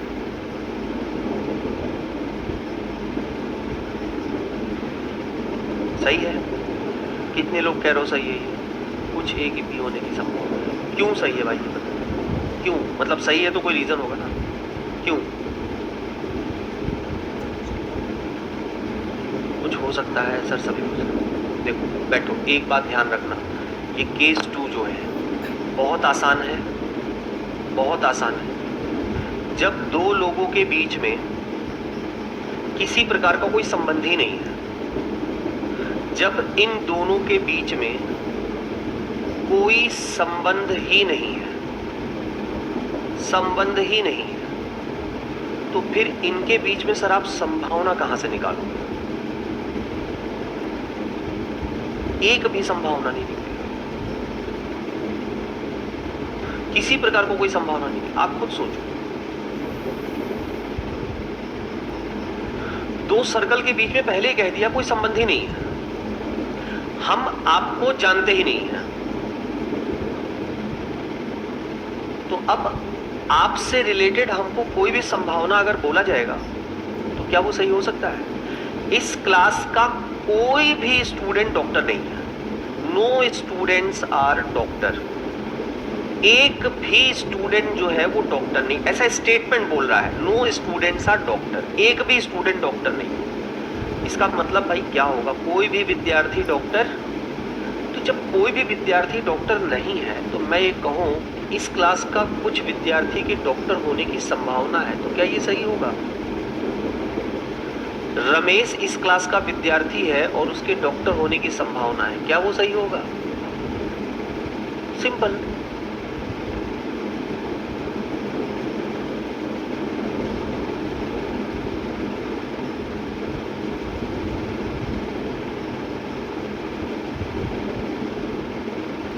मुझे जो बोलना था मैं बोल दिया, उसके बाद तो मैं तुम्हारा चेहरे का एक्सप्रेशन देख रहा हूं। इस क्लास का कोई भी विद्यार्थी दानव नहीं है,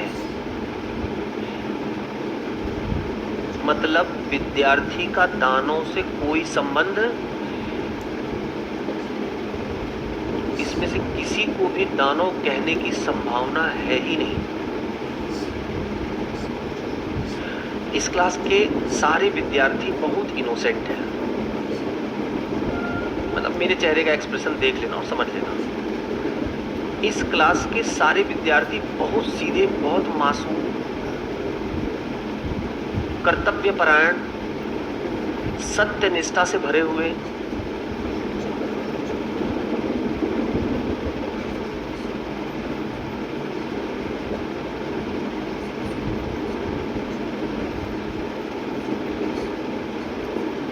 ईमानदारी की पराकाष्ठा पर पहुंचे हुए हैं।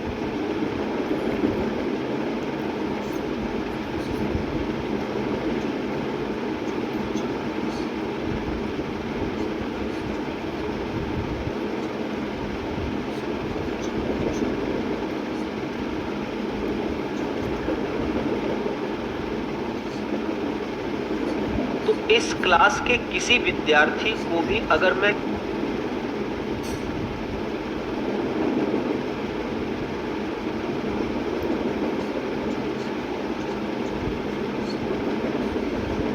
गलत कहने की संभावना व्यक्त करूं, वो गलत हुआ ना।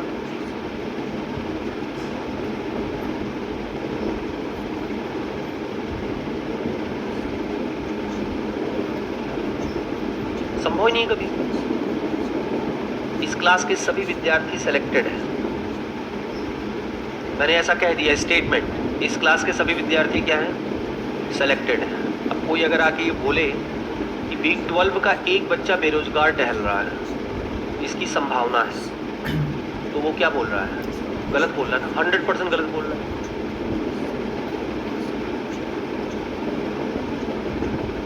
इस डायग्राम से रिलेटेड सर किसी भी प्रकार की कोई भी संभावना पूछी जाएगी, ये भी गलत है, ये भी गलत। देखो अभी तक आप संभावना निकालने के लिए क्या कर रहे थे? पहले कंफ्यूजन निकाल रहे थे, कुछ ए के बी। अब यहाँ पर देखो मेरी बात का सर अपोजिट है, क्योंकि केस टू मुझे बताना इसलिए जरूरी था कि अपने दिमाग में याद रखना कुछ ए बी है। सर ये निष्कर्ष तो नहीं है, तो आपके अकॉर्डिंग संभावना तो सही होना चाहिए, बिल्कुल होना चाहिए। लेकिन जब पहले ही स्टेटमेंट में बोल दिया गया है कि ए और बी के बीच में कोई रिलेशन ही नहीं, तो आप इनके बीच में कोई संभावना आप निकाल ही नहीं सकते हो ना भाई। ये ए जो है वो बी को नहीं जानता है, कोई संबंध नहीं है, सिंगल परसेंट भी संबंध नहीं है, 0% भी संबंध नहीं है, कुछ भी संबंध नहीं है, तो दोनों के बीच में आप संभावना कभी निकाल सकते हैं क्या? अच्छा चलो मैं आपसे पूछता हूं, ये बताओ चार मीनार कहाँ है? चार मीनार कहाँ है? हैदराबाद। आप में कोई गया है? नहीं, अच्छी बात है, बड़ा सेट एग्जाम। इस क्लास के किसी भी विद्यार्थी ने चार मीनार को लाइव नहीं देखा है, जाकर नहीं टच किया है, छुआ नहीं है उसको, राइट?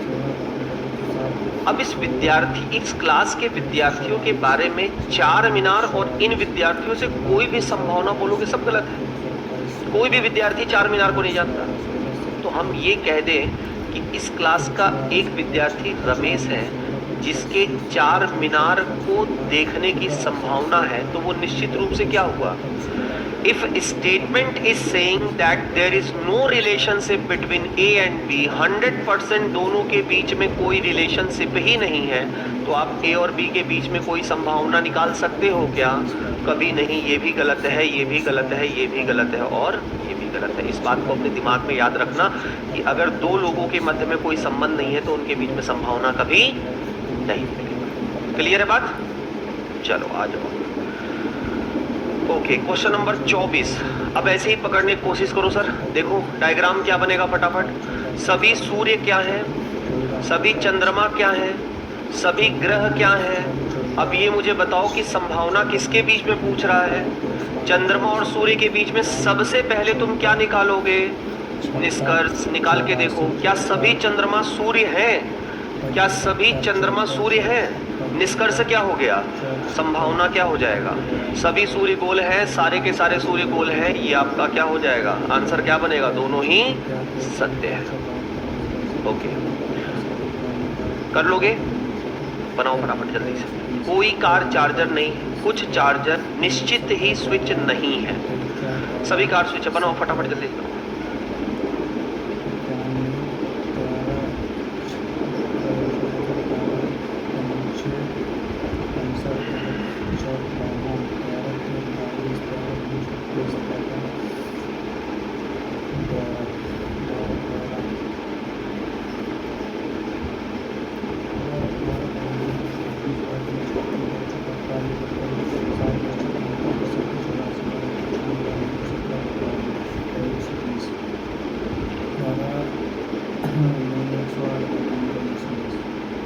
बन गया भाई?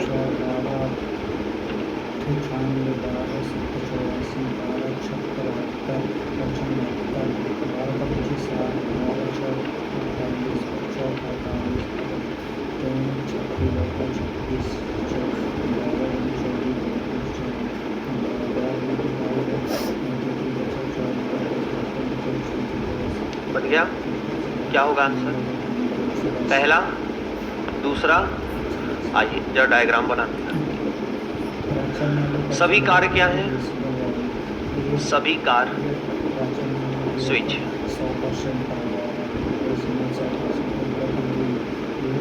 क्या हो गया भाई? सभी कार, कोई स्विच प्लग नहीं। पहले तो इन दोनों के बीच में आप समझिए, ये जो डायग्राम बना इसका क्या मतलब है बताओ? कार का प्लग से कोई रिलेशन होगा? क्यों नहीं होगा?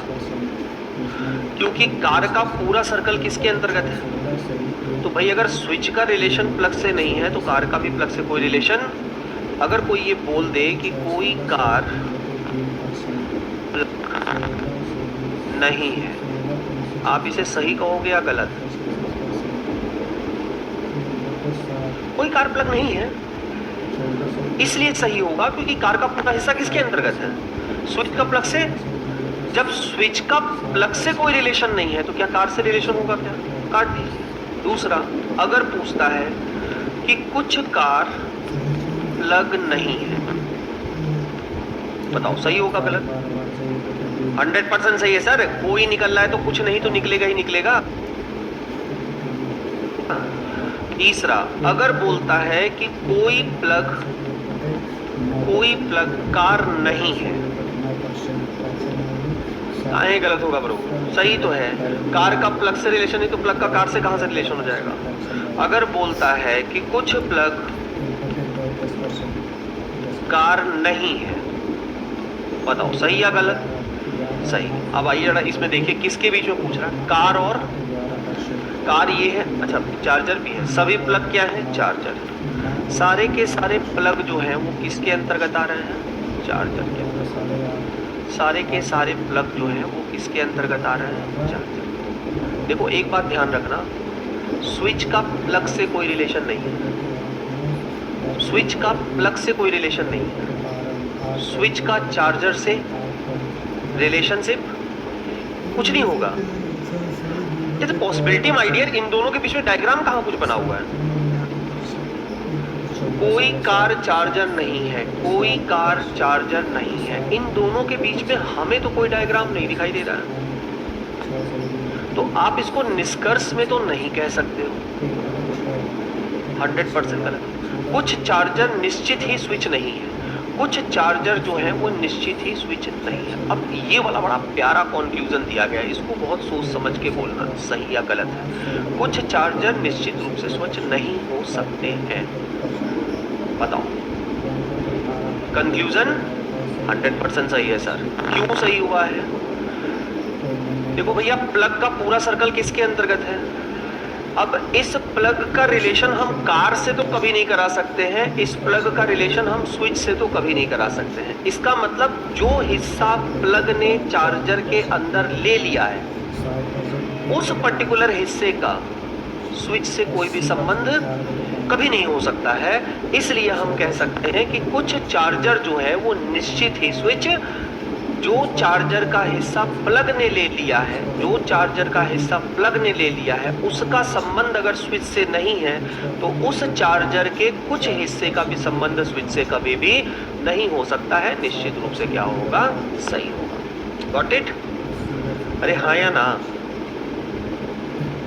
ये हो जाएगा? फटाफट बोलो, जल्दी बोलो।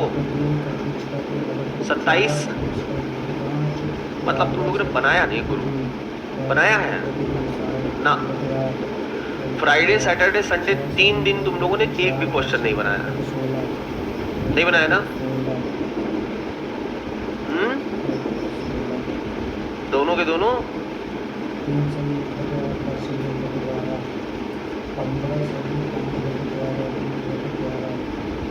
चलो बताओ जल्दी से, ये कर ले जाओगे इसमें। चलो अच्छा बताओ, नेगेटिव है इसमें, जल्दी बनाओ। चलो बनाओ बनाओ, जल्दी बनाओ मेरे भाई। फर्स्ट, कुछ जड़े फल हैं, कुछ जड़े फल हैं, ये तो सही है। और सभी जड़े जंगल है, सभी जड़े जंगल है, ये पॉसिबल नहीं। आंसर क्या होगा? Only first follow. ये तो पिछली क्लास का ही क्वेश्चन है मेरे ख्याल से, करा दिया था। ये तो कर ले जाओगे। पॉजिटिव वाले अब छोड़ दे रहा हूँ मैं, नेगेटिव वाले उठा रहा हूँ। चलो एक 3 स्टेटमेंट वाला बना लो फटाफट जल्दी से। क्वेश्चन नंबर 31 जल्दी बनाइए।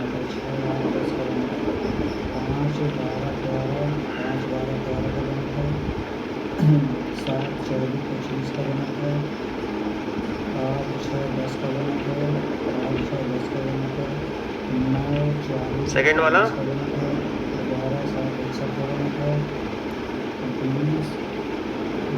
क्या बनेगा भाई?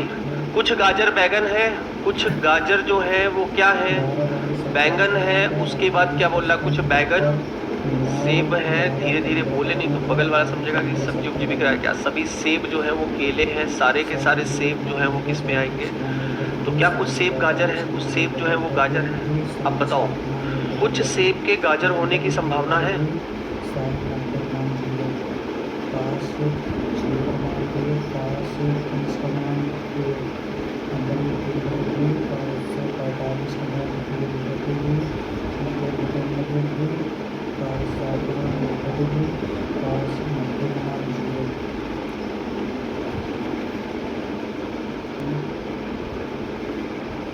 अब हाँ?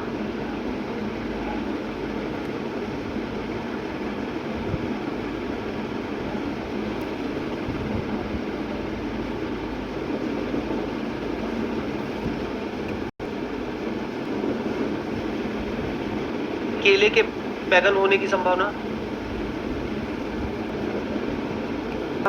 जब कई इसमें आपको एक्सेप्शन पड़ेंगे। अब मुद्दा ये है ना कि बेटा जो बाहर का बच्चा पढ़ता है, जो भी इसको पढ़ता है, ऐसी बात नहीं है, बहुत अच्छा मेथड है, लेकिन इसको हम यूज वहां करेंगे ना जहां पे हमारे पास 5 क्वेश्चन हो। 5 क्वेश्चन हो तो फिर इसके लिए जान भी लड़ाया जाए। आप बताओ, अगर 5 क्वेश्चन सिलोजिज्म का आए तो हम उसको 1.5 मिनट में करने के लिए फिर तो जान लड़ाए ये 150 पे।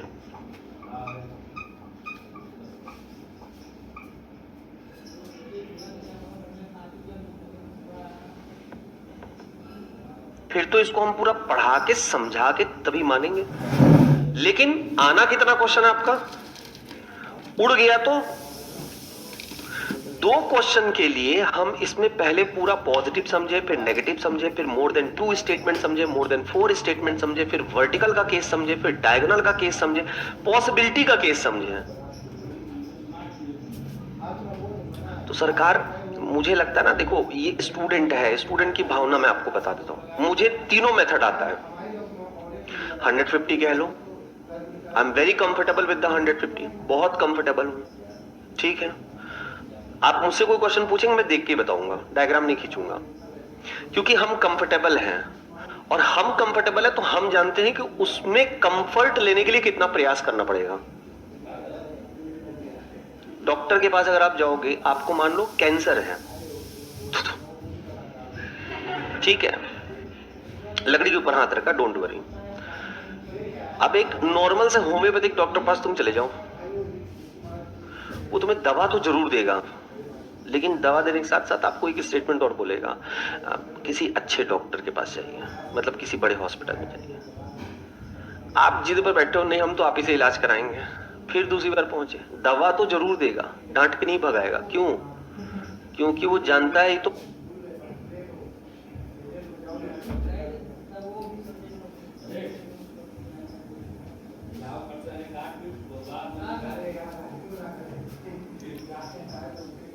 तुम बीमार है बेटा, इसका तो मुझे इलाज करना ही करना है। वो तो अपनी पूरी जान तान लगा के आपका होम्योपैथिक 4-4 दाना देके इलाज।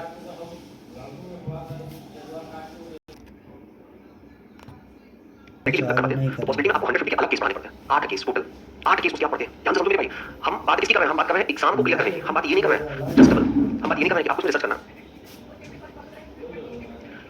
हम समझिए ना सर, डॉक्टर हम है, 2 स्टेटमेंट 3 स्टेटमेंट बात छोड़िए, उसमें जब सब्जेक्ट प्रेडिकेट को चेंज करेगा ना, बहुत मजा आता है। 50-50 है, नो कंफ्यूजन लो, बहुत आसान है। देखो सेकंड क्वेश्चन पूरा जाएगा एकदम से। देखो किसके बीच में मेज लकड़ियां, ये मेज है, ये लकड़ियां है, कुर्सी 150, ये मेज की वैल्यू गलत है, कट कट हो गए। ये लिखा हुआ सभी लकड़ियां, पहले लकड़ियों की वैल्यू सभी लकड़ियां है, लकड़ियों से मेज निकालना, ये लकड़ियां, ये कुर्सी, ये 100 मिल रहा है, ये सही है, कट देगा। रीजन तब तक मजा आएगा जब तक ये सब्जेक्ट प्रेडिकेट ये जो दिया है ना कॉमन टर्म, ये आपको डायगोनल मिलता रहेगा। जैसे ही आपको इस केस में मिलना स्टार्ट हुआ वर्टिकल, चाहे इस साइड चाहे इस साइड, तो तमाशा ऐसा शुरू। और तमाशा तब स्टार्ट होगा जब ये पॉजिटिव के साथ नेगेटिव में आएगा, और तमाशा जब कई इसमें आपको एक्सेप्शन बनेंगे। अब मुद्दा ये ना कि बेटा जो बाहर का बच्चा पढ़ता है, जो भी पढ़ता है, ऐसी बात नहीं, बहुत अच्छा मैथड है, लेकिन इसको हम यूज वहां करेंगे जहां पे हमारे 5 क्वेश्चन हो। 5 क्वेश्चन हो तो इसलिए जल्दी राइट है। आप बताओ, अगर 5 क्वेश्चन सिविलिज्म का आए तो हम उसको 1.5 मिनट में करने के लिए फिर तो जानकारी 150 पे, फिर तो इसको हम पूरा पढ़ा के समझा के तभी मानेंगे। लेकिन आना कितना क्वेश्चन आपका उड़ गया तो 2 क्वेश्चन के लिए हम इसमें पहले पूरा पॉजिटिव समझे, फिर नेगेटिव समझे, फिर मोड 2 स्टेटमेंट समझे, मोड 4 स्टेटमेंट समझे, फिर वर्टिकल का केस समझे, फिर डायगोनल का केस समझे, पॉसिबिलिटी का केस समझे। तो सरकार मुझे लगता है देखो, ये स्टूडेंट है, स्टूडेंट की भावना मैं आपको बताता हूं, मुझे तीनों मेथड आता है। 150 कह लो, I am very comfortable with 150, बहुत कंफर्टेबल, ठीक है। आप मुझसे क्वेश्चन पूछिए, मैं देख के बताऊंगा, मैं नहीं पूछूंगा, क्योंकि हम कंफर्टेबल हैं। और हम कंफर्टेबल है तो हम जानते हैं कि उसमें कंफर्ट लेने के लिए कितना प्रयास करना पड़ेगा। डॉक्टर के पास आप जाओगे, आपको मान लो कैंसर है, ठीक है, लकड़ी बना कर ढूंढ लो। अब एक नॉर्मल से होम्योपैथिक डॉक्टर पास चले जाओ, उसमें दवा तो जरूर देगा, लेकिन दवा देने के साथ आपको एक स्टेटमेंट बोलेगा, आप किसी अच्छे डॉक्टर के पास जाइए, मतलब किसी बड़े हॉस्पिटल। आप जिस बैठो नहीं, हम तो आपके इलाज कराएंगे, फिर दूसरी बात पहुंचे, दवा तो जरूर देगा, डांट नहीं भगाएगा। क्यों? क्योंकि वो जानता है तुम बीमार है बेटा, इसका मुझे इलाज करना ही करना है। वो तो अपनी पूरी जान लगा के आपको होम्योपैथिक 4-4 दाना देके इलाज करता है, कोशिश करता है, वो गलत होना है। लेकिन आपको हर एक विजिट को स्टेटमेंट देता है। पूरा ना आप बेंगलोर चले जाइए, वहां ऐसा हॉस्पिटल सुना है, ये नहीं कहेगा कि आप जाओ, कहेगा भी किसी भी आप डॉक्टर पास जाओ, चाहे कोई दिक्कत बीमारी, कभी कहा है कि मैं इसको सॉल्व करता हूं। बड़े हॉस्पिटल तक कह देते हैं, हम कुछ नहीं करते, आप रिसर्च करा ले जाइए, बड़े हॉस्पिटल। आपने देखा है मुझे नहीं पता, लेकिन एक्सपीरियंस है इसलिए बोलो माय डियर, बड़े हॉस्पिटल एम्स कह देता है कभी किसी मरीज को कि आई एम सॉरी, आप इसको लेना चाहते हो, आप यहां से डिस्चार्ज करा लेंगे। तो उसके कहने का मतलब क्या है? डॉक्टर को हाथ जोड़ो, पैर जोड़ो, कोई मतलब उसने कह दिया डिस्चार्ज करा, मतलब मेरे पास बात आई हैव डन 100%, लेकिन आप सेव द पेशेंट, मैं नहीं बचा पाऊंगा। तो वही तो कहता है कि आप जो है ये कहता है कि आप कहीं और ट्राई कर लीजिए। उसका मतलब ये होता है कि डॉक्टर कहना चाहता है कि आप होप छोड़ दीजिए, आप भगवान से बैठ के प्रार्थना करें, इसके अलावा कोई विकल्प है नहीं। तो हमने आपको अगर शुरुआत में 150 नहीं पाया ना, तो यही सोचना नहीं पड़ा। कारण सुनिए, और कारण, पहला कारण, सबसे बिगेस्ट कारण, इस मेथड से अगर आप एक दिन भी एब्सेंट मार जाओ, एक दिन, कहानी खत्म, अब उसके बाद तीसरे दिन नहीं पढ़ पाओगे। पॉइंट नंबर 2, आपको घर जाकर जिस तरीके से कोई गाइड मेंटर बताता है ना, उस तरीके से जाकर कम से कम आपको 100 क्वेश्चन एक ही दिन में लेना पड़ेगा, तब जाके समझ आपके दिमाग में सेट होगा, which is not possible by this student. ये 5 लगा लेते हैं तो कहते हैं चावल बना दीजिए, खा लो, आ गया। पॉइंट नंबर 3, मल्टीपल बुक्स के क्वेश्चन आपको लाने पड़ेंगे, मल्टीपल बुक्स, मैक्सिमम आपको बैंक के क्वेश्चन ट्राई करना पड़ेगा, क्योंकि एक्चुअली इजी आता है माय डियर, तो लगेगा 150 है, इसके क्वेश्चन उठाइए, तब जाके इस 150 पकड़ मेरे भाई। मेरे हिसाब से आपके लिए 15 दिन की क्लास है, 150 से सीखना। अब ऐसा नहीं, कई लोग होते हैं तो सिखा देते हैं, कहते हैं हम तो 2 से 3 दिन में सिखा देते हैं। सिखा देते हो ना, सीखा कौन है? जो बच्चा महज इन 3 शब्दों में परेशान होकर खिला पड़ा है, कहां रहे हो तीनों? ये है, देखो ऊपर ही आ जाए, वो बच्चा 100 में तो और क्या रहेगा माय डियर। अब आप ये नहीं तो पूछिए, हां अभी कराएंगे, अभी कराएंगे। ये बाबू, ये क्या भी बीच में कहीं ना बोल रखा है, इसको बनवाओ, किस पे लगाएं? बस अब की खतरा क्या होगा, कहां लगाएं?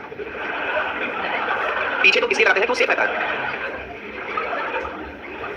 तो इसमें ये रहता है।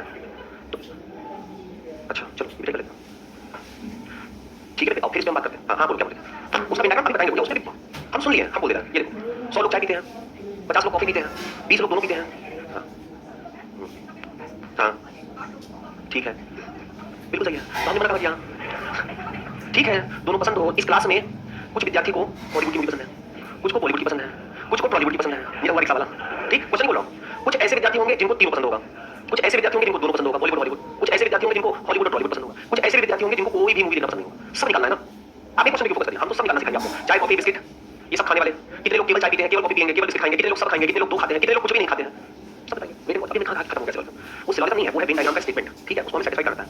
आइए पहले इस पे फिर हम थोड़ा बात करके आगे क्वेश्चन चलते हैं, फिर हम आपको ये करते हैं आज टेंशन मत लीजिए। कौन क्वेश्चन, व्हाट इज कौन क्वेश्चन जो 100% सही हो और पॉसिबिलिटी, सीधा सा बात, पॉसिबिलिटी मतलब जहां निष्कर्ष नहीं हो, इधर और जहां पर पॉसिबिलिटी को पॉजिटिव नेगेटिव बोलेगा, खत्म कहानी। ये तीन बात आपने अपने दिमाग में सीधे पॉजिटिव वाले क्वेश्चन में चलो, सेट टू है भाई हमारे पास, ये बता कैसे उसके पास था सेट टू लगाया क्या आपने, कुछ शब्द होंगे उसमें। चलो लिखिए, एक क्वेश्चन लिखिए, तब तक एक प्रश्न लिखिए, एक बार आगे से सेट टू मान लो। लिखिए, बोले ये वेन डायग्राम का क्वेश्चन है, सिलोजिज्म नहीं, ठीक है। Syllogism Venn diagram method, Venn diagram में टोटल 4 प्रकार के क्वेश्चन आते हैं।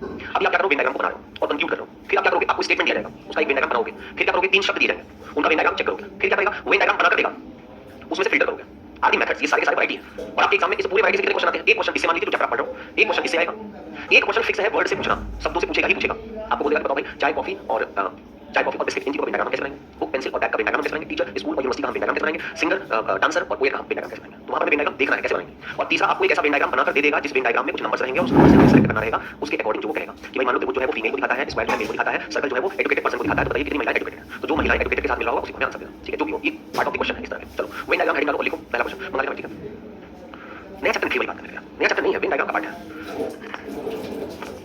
चलो नया ही मान लो, लिखिए एक विभाग में, इन अ डिपार्टमेंट, एक विभाग में, इन अ डिपार्टमेंट, एक विभाग में, in a department 60 people use Hindi language, 60 people use Hindi language, 60 लोग हिंदी भाषा का प्रयोग करते हैं, 60 लोग हिंदी भाषा का प्रयोग करते हैं। 70 पीपल यूज इंग्लिश लैंग्वेज, 70 लोग, 70 पीपल यूज इंग्लिश लैंग्वेज, 70 लोग अंग्रेजी भाषा का प्रयोग करते हैं। 70 पीपल यूज इंग्लिश लैंग्वेज। ये टॉपर कौन है, किसको मिला, मैं नहीं क्या टॉपर नहीं, अरे डायग्राम सुनते समझ कर लिया खा लिया, खा लिया। And 90 people use, and 90 people use French language, और 90 लोग फ्रेंच भाषा का प्रयोग करते हैं। And 90 people use French language, और 90 लोग फ्रेंच भाषा का प्रयोग करते हैं। 5 पीपल यूज ऑल लैंग्वेजेस, 5 लोग सभी भाषा का प्रयोग करते हैं, 5 लोग सभी भाषा का प्रयोग करते हैं। 5 पीपल यूज ऑल लैंग्वेजेस, 5 लोग सभी भाषा का प्रयोग। 7 people use Hindi and English, ठीक है। 7 people use Hindi and English, 7 लोग हिंदी और इंग्लिश भाषा का प्रयोग करते हैं, 7 लोग हिंदी और इंग्लिश भाषा का प्रयोग करते हैं।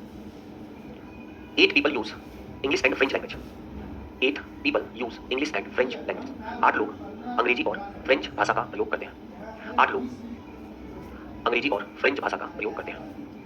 And 9 people use French and Hindi language, 9 people use French and Hindi language, 9 लोग हिंदी और फ्रेंच भाषा का प्रयोग करते हैं, 9 लोग हिंदी और फ्रेंच भाषा का प्रयोग करते हैं। If there are 500 people in a department, if there are 500 people in a department, यदि विभाग में 500 कर्मचारी हो, यदि विभाग में 500 कर्मचारी हो। अब क्वेश्चन नंबर 1 2 3 4 इस तरीके से लिखिएगा। क्वेश्चन नंबर 1 लिखिएगा पहला, how many use only Hindi language, केवल कितने लोग हिंदी भाषा का प्रयोग करते हैं, केवल कितने लोग हिंदी भाषा का प्रयोग करते हैं। सेकंड लिखिएगा, how many people use only English, कितने लोग केवल अंग्रेजी भाषा का प्रयोग करते हैं। How many people use only English language, कितने लोग केवल अंग्रेजी भाषा का प्रयोग करते हैं। हाउ मेनी पीपल, तीसरा लिखिएगा, how many people use only French language, only French language, कितने लोग केवल फ्रेंच भाषा का प्रयोग करते हैं, कितने लोग केवल फ्रेंच भाषा का प्रयोग करते हैं। अगला लिखिएगा, how many people use none of the any language, कितने लोग इनमें से किसी भाषा का प्रयोग नहीं करते हैं, कितने लोग इनमें से किसी भाषा का प्रयोग नहीं करते हैं।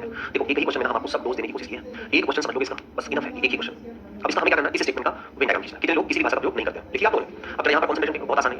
देखो सबसे पहले इसमें क्या कहा गया है कि एक डिपार्टमेंट में 3 प्रकार के लोग हैं। पहला जो हिंदी बोलते हैं, इंग्लिश बोलते हैं, फ्रेंच बोलते हैं। ये इंग्लिश वाले हो गए, हिंदी वाले हो गए, इंग्लिश वाले हो गए और फ्रेंच वाले हो गए। अब आपको जितने भी आगे स्टेटमेंट दिए गए हैं वो सारे स्टेटमेंट कहीं ना कहीं से इंडिकेट करते हैं कि आप इस सर्कल को आपस में ऐड करिए, मतलब इनको आपस में जोड़ने की कोशिश करिए। जब हम जोड़ते हैं सर्कल को तो अभी तक हमने कितने वेन डायग्राम देखे हैं, कभी इस तरह से वेन डायग्राम बन जाता है, कभी इस तरीके से वेन डायग्राम बन जाता है। जैसा वहां पे स्टेटमेंट कहेगा वैसा डायग्राम बना देते हैं, यहाँ भी जैसा स्टेटमेंट कहेगा वैसा हम डायग्राम क्रिएट करेंगे। जिसमें पहला पॉइंट उन्होंने ये बोला है कि इस डिपार्टमेंट में 5 लोग ऐसे हैं जो तीनों भाषा बोलते हैं, मतलब हिंदी भी बोलते हैं, इंग्लिश भी बोलते हैं और फ्रेंच भी बोलते हैं। ऐसा स्टेटमेंट आपको जब भी कभी मिल जाए ना, समझ लीजिए डायग्राम को इंटरसेक्ट हमें कुछ इस तरीके से करना है, 1 2 और 3। ये जो पार्ट होता है बीच वाला, ये कहलाता है कि जितने लोग हैं उस सभी भाषा का प्रयोग कर रहे होंगे। मतलब मान लीजिए कि हमने कहा कि ये हिंदी बोलने वाले कितने दिए गए हैं 60, ये इंग्लिश बोलने वालों का सर्कल है कितना है 70, और ये फ्रेंच बोलने वालों का है कितना दिया गया है 80 90। ठीक, अब ये जो पार्ट यहाँ आपको दिखाई दे रहा है, ये वाला पार्ट है जो तीनों भाषा का प्रयोग करते हैं, और आपको यहाँ पे कितना दिया गया है 5। तो आप इस पार्ट को चुपचाप यहाँ उठा के रख दीजिए बिना डिस्कस करके। आपको इस डायग्राम को करना है बस, ठीक है, सारे आंसर निकल जाएंगे उसके। अब हर डायग्राम में जो एम्प्टी स्पेस है ना, जो खाली स्थान दिख रहा है, वो किसी ना किसी चीज को बोलने वाला होता है। जैसे अगर हम इस पार्ट की बात करते हैं, इधर वाले पार्ट की, ये जो दिख रहा है केवल हिंदी वाला, तो ये आपका कहलाता है जो केवल हिंदी बोलेंगे उनका पार्ट है, केवल हिंदी बोलने वाला, ठीक है। सिमिलरली अगर आप इस पार्ट की बात करोगे तो ये केवल इंग्लिश वालों को रिप्रेजेंट करेगा, केवल इंग्लिश। और उसी तरीके से जब आप इस पार्ट की बात करोगे तो ये केवल फ्रेंच वालों को रिप्रेजेंट करेगा। क्लियर बात? अब प्रॉब्लम ये है कि इसका रिप्रेजेंटेशन कौन है? ध्यान से समझना, यही गलत होता है बच्चों से। भाई देखो सिंपल सी बात है कि ये जो पूरा सर्कल है यहां से लेकर यहां तक, ये इंग्लिश, हिंदी और इसमें कहीं हद तक फ्रेंच भी कॉमन आ गया ना। जब हमें इस वाले स्पेस को भरना होगा तो ध्यान रखिएगा, ये स्पेस जो पर्टिकुलर होता है इतना, ये वाला जो स्पेस है ये हिंदी और इंग्लिश वाले का कहलाता है, ये वाला स्पेस। लेकिन ये जो पूरा स्पेस है इसमें हिंदी, इंग्लिश, फ्रेंच भी आया हुआ है ना। मतलब जो बीच में संख्या आ चुका है, जो 5 यहां पर आपने रखा हुआ है, ये जो 5 है ये एक कॉमन नंबर होगा जहां पर भी दो सर्कल को जोड़ने की बात की जाएगी। जैसे आपसे कहा गया कि 7 लोग ऐसे हैं जो हिंदी और इंग्लिश भाषा का प्रयोग करते हैं, यही लिखा है ना। तो आप इस 7 को उठा के यहां नहीं भर सकते हो सर। 7 को भरोगे ना तो ये पूरा कंप्लीट कितना हो जाएगा? 12 और डायग्राम कर हो जाएगा। इस 7 को भरना है तो इसका मतलब इस 7 से इस 5 का जो डिफरेंस नंबर आएगा उसको फिलअप करना है, ताकि डायग्राम सेटिस्फाई हो जाए कि हिंदी और इंग्लिश बोलने वाले टोटल कितने लोग हैं? 7 लोग, और 5 लोग उसमें ऐसे हैं जो कि तीनों भाषा का प्रयोग करते हैं। क्लियर बात है? इंग्लिश और फ्रेंच बोलने वाले कितने लोग हैं भाई? 8 लोग। तो यहां पर जो आप फिलअप करोगे वो डिफरेंस फिलअप करोगे, ध्यान रखना। 8 और 5 का डिफरेंस 3 हो गया। और कितने लोग फ्रेंच और हिंदी बोल रहे हैं? 9 लोग। तो डिफरेंस 9 5 का 4। देखो धीरे-धीरे डायग्राम सब भर रहा है। ये भी फिलअप हो गया, ये भी फिलअप हो गया, ये भी फिलअप हो गया, ये भी फिलअप हो गया, ये बचा, ये बचा, ये बचा। अब ये पूरा सर्कल जो है, ये पूरा सर्कल ध्यान रखना, ये जो पूरा सर्कल है ये किसका है? हिंदी वाले का। इसमें जितने लोग हैं वो हिंदी वाले होने चाहिए थे। लेकिन हमने देखा कि इस हिंदी वाले में से 4 लोग की संख्या किसी और के साथ भी जुड़ा है, 5 लोग की संख्या किसी और के साथ भी जुड़ा है, 2 लोगों की संख्या किसी और के साथ भी ऐड हुआ है। मतलब टोटल कितना हो गया सर? 11। 11 लोग ऐसे हैं जो इस 60 के अंतर्गत आ रहे हैं लेकिन दूसरी भाषा का भी प्रयोग करते हैं। तो 60 में से सीधा-सीधा आप 11 निकाल दो। 10 1 9 हो गया, 5 1 4 हो गया। ये 49 जो है ये किसको रिप्रेजेंट करेगा? केवल हिंदी को। समझे बात को? सिमिलरली इधर के सर्कल क्या देंगे? 5 3 8 और 2 10। ये जो संख्या दी गई है 5 + 3 + 2 टोटल 10। ये बता रहा है किसको? कि इंग्लिश वाले सर्कल में कुछ ऐसे लोग हैं जो दूसरी भाषा का भी प्रयोग करते हैं। तो आप 70 में से 10 निकाल दीजिए, यहां पे रख दीजिए 60। और इसकी बात अगर हम करते हैं तो 5 4 9 9 3 कितना हो गया? 12। यानी कि 4 + 5 + 3 ये टोटल हो गया कितना? 12। अब 90 में से आप 12 निकाल दीजिए। 90 में से 12 10 2 8 हो गया, बाकी सब 78 लोग ऐसे हैं जो किसका प्रयोग करते हैं? केवल फ्रेंच। और पूरा इस डिपार्टमेंट में अगर हम बात करते हैं तो जिस विभाग में कितने एम्प्लॉइज हैं उसमें टोटल जो एम्प्लॉइज की संख्या दी गई है वो है 500। ये बढ़िया सा आपको बताएगा। अब वो जो पूछा है 1 बाय 1 स्टेप में सारे क्वेश्चन का आंसर बता दीजिए। पहला आपसे पूछा गया है ओनली हिंदी, केवल हिंदी वाले, डायग्राम को देखिए और बताइए कितना? 49। सेकंड पूछा है ओनली इंग्लिश, डायग्राम को देखिए और बताइए टोटल इंग्लिश बोलने वाले कितने एम्प्लॉइज हैं? 60। ओनली फ्रेंच, डायग्राम को देखिए और बताइए ओनली फ्रेंच बोलने वाले कितने लोग हैं भाई? That is 78। ठीक है, ये हो गया। अगला क्वेश्चन क्या पूछा है? कितने लोग किसी भी भाषा का प्रयोग नहीं करते हैं? ये पूछा है ना। तो किसी भी भाषा का प्रयोग ना करने का मतलब ये है, देखो इस क्लास में जैसे मैंने बोला, इस क्लास में कई लोग हॉलीवुड की मूवी पसंद करते हैं, कई बॉलीवुड की, कई टॉलीवुड की। कुछ लोग ऐसे हैं जो हॉलीवुड बॉलीवुड पसंद करते हैं, कुछ लोग ऐसे हैं जो बॉलीवुड टॉलीवुड पसंद करते हैं, कुछ लोग ऐसे हैं जो तीनों पसंद करते हैं। तो मैं क्या करता हूं कि उन सबकी संख्या एक तरफ किनारे कर देता हूं। जो केवल हॉलीवुड पसंद करते हैं वो इधर आ जाए, जो केवल बॉलीवुड पसंद करते हैं वो इधर आ जाए। मतलब एक ग्रुप में जाओ, जो हॉलीवुड केवल पसंद करते हैं वो इधर आ जाए, जो बॉलीवुड पसंद करते हैं वो इधर आ जाए, जो हॉलीवुड बॉलीवुड टॉलीवुड तीनों पसंद करते हैं वो अलग आ जाए। तो धीरे-धीरे संख्या इस क्लास से क्या होगी? कम होती चली जाएगी। जो रेस्ट ऑफ द स्टूडेंट बचेंगे वो सारे के सारे क्या करेंगे? ऐसे स्टूडेंट जो किसी भी मूवी को पसंद नहीं करते हैं। तो देखो मेरे भाई, ये पहले मैं ओनली का केस निकाल लेता हूं। अगर मैं सिर्फ ओनली का केस निकालूं, सिर्फ ओनली का, कि कितने लोगों को केवल एक भाषा पसंद है, तो उसमें 49 आ जाएगा, उसमें 60 आ जाएगा, उसमें 78 आ जाएगा। ये केवल हिंदी वाले हो गए, केवल इंग्लिश वाले हो गए और केवल फ्रेंच वाले। अब मैं बात करूं कि जिनको 2 पसंद है, एक नहीं 2 की बात करूं, जिनको 2 पसंद है, ओनली 2, जिनको 2 पसंद है वो संख्या क्या है? 2 3 और 4। हमने इसको किया 2 + 3 + अब मैं बात करूं जिनको तीनों पसंद है वो संख्या क्या है? 5। बेटा सबको अगर मैं जोड़ लूं 8 और 9 कितना हो गया? 9 और 17 का 7 हासिल हो गया, 7 6 4 10 17 18 187 आ गया।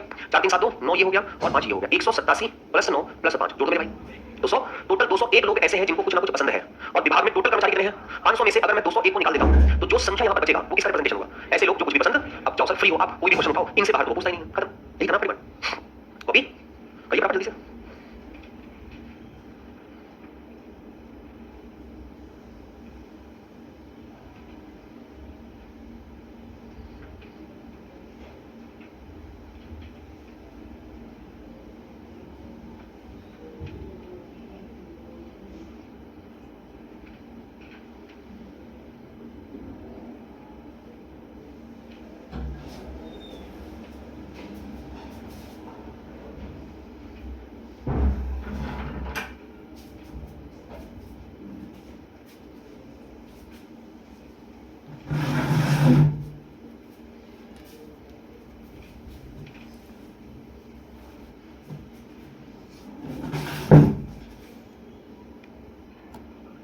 ओनली ये ओनली बनना क्लियर है।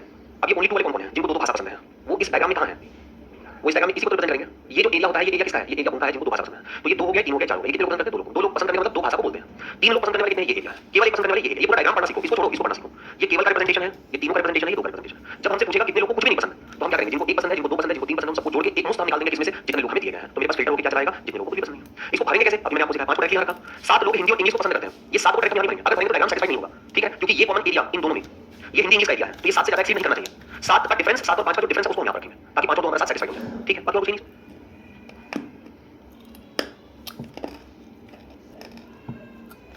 एक विभाग में 30 लोग चाय पीते हैं। In a department 30 people drink tea, 40 people drink coffee, 40 people drink coffee.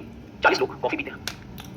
And 50 people drink juice, और 50 लोग जूस पीते हैं, और 50 लोग जूस पीते हैं, ठीक है? 3 पीपल ड्रिंक ऑल, 3 लोग सभी का सेवन करते हैं, 3 लोग सभी का सेवन करते हैं।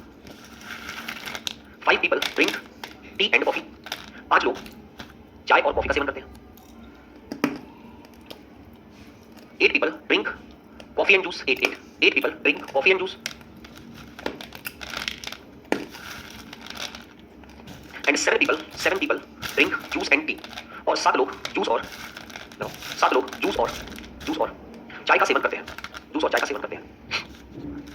If there are 300 people in department, यदि विभाग में 300 लोग हों, then how many person use none of these? Then how many person drink none of these या use none of these? यदि विभाग में 300 लोग हों, तो कितने लोग इनमें से किसी भी चीज का सेवन नहीं करते हैं? हाँ नहीं, यदि विभाग में 300 लोग हों, तो इनमें से कितने लोग किसी भी चीज का सेवन नहीं करते हैं? ठीक, बनाओ भाई. एक ही चीज निकालना, हमने आपको यहाँ पर सब सिखा दिया था. आपको निकालना सिर्फ एक चीज है. ठीक है. 196, 197. बनाओ डायग्राम बनाओ आराम से.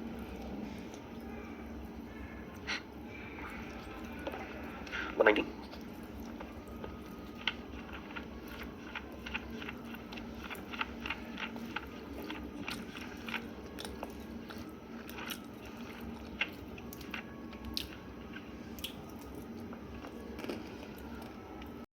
तो फटाफट उठा के पहले ये बना लीजिए. ठीक, ये हो गया किसका चाय का. कितने लोग हैं भाई? 30. ये हो गया किसका कॉफी का. कितने लोग हैं? 40. और ये हो गया जूस का. कितने लोग हैं? 50. कितने लोग चाय और कॉफी पीते हैं? 5. तो ये 5 नहीं करना यहाँ पर. कितना भरना यहाँ पर? 2. देख लो भाई, बोर्ड पे अगर नहीं सॉल्व हुआ है तो 5 नहीं करना यहाँ पे. कितना भरना है? 2. कितने लोग कॉफी और जूस पीते हैं? 8. तो 8 3. कितने लोग चाय जूस पीते हैं? तो भरेंगे कितना? हमको निकालना क्या है? हमको निकालना है ऐसे लोग जो कुछ भी नहीं पीते हैं. उसको निकालने के लिए सबसे पहले मुझे ये सारे नंबर्स निकालने ही पड़ेंगे. और ये नंबर निकालने के लिए आपको क्या करना है? टोटल वैल्यू कितना दिया गया? 30. 30 में से माइनस कर दीजिए. क्या? 2 3 और 4 का सम. 2 3 और 4 का सम. 4 3 7 2. 30 में से 9 निकाल दीजिए. 21 लोग केवल चाय पीते हैं. सिमिलरली इधर आएंगे तो 2 + 3 + 5 सबको जोड़ लीजिए. टोटल कितना होगा? 10 10 40 में से निकाल दीजिए. 30 लोग केवल कॉफी पीते हैं. और बात करें जूस की तो 5 4 9 3 कितना हो जाएगा? 12 12 निकाल दीजिए. किसमें से? 50 में से. कितना आ जाएगा? 10 2 8 38 हो गया. टोटल डिपार्टमेंट में लोग कितने हैं भाई? टोटल डिपार्टमेंट में लोग की बात करें हम पे, तो टोटल डिपार्टमेंट में 300 लोग हैं. 300 बोला ना. टोटल डिपार्टमेंट में लोग कितने हैं? 300. तो 300 में से हम घटाएंगे क्या क्या? सबसे पहले जो केवल एक चीज का यूज करते हैं, दैट इज 21 30 38. इसका सम कर लो. डायग्राम तो बनाया आपने.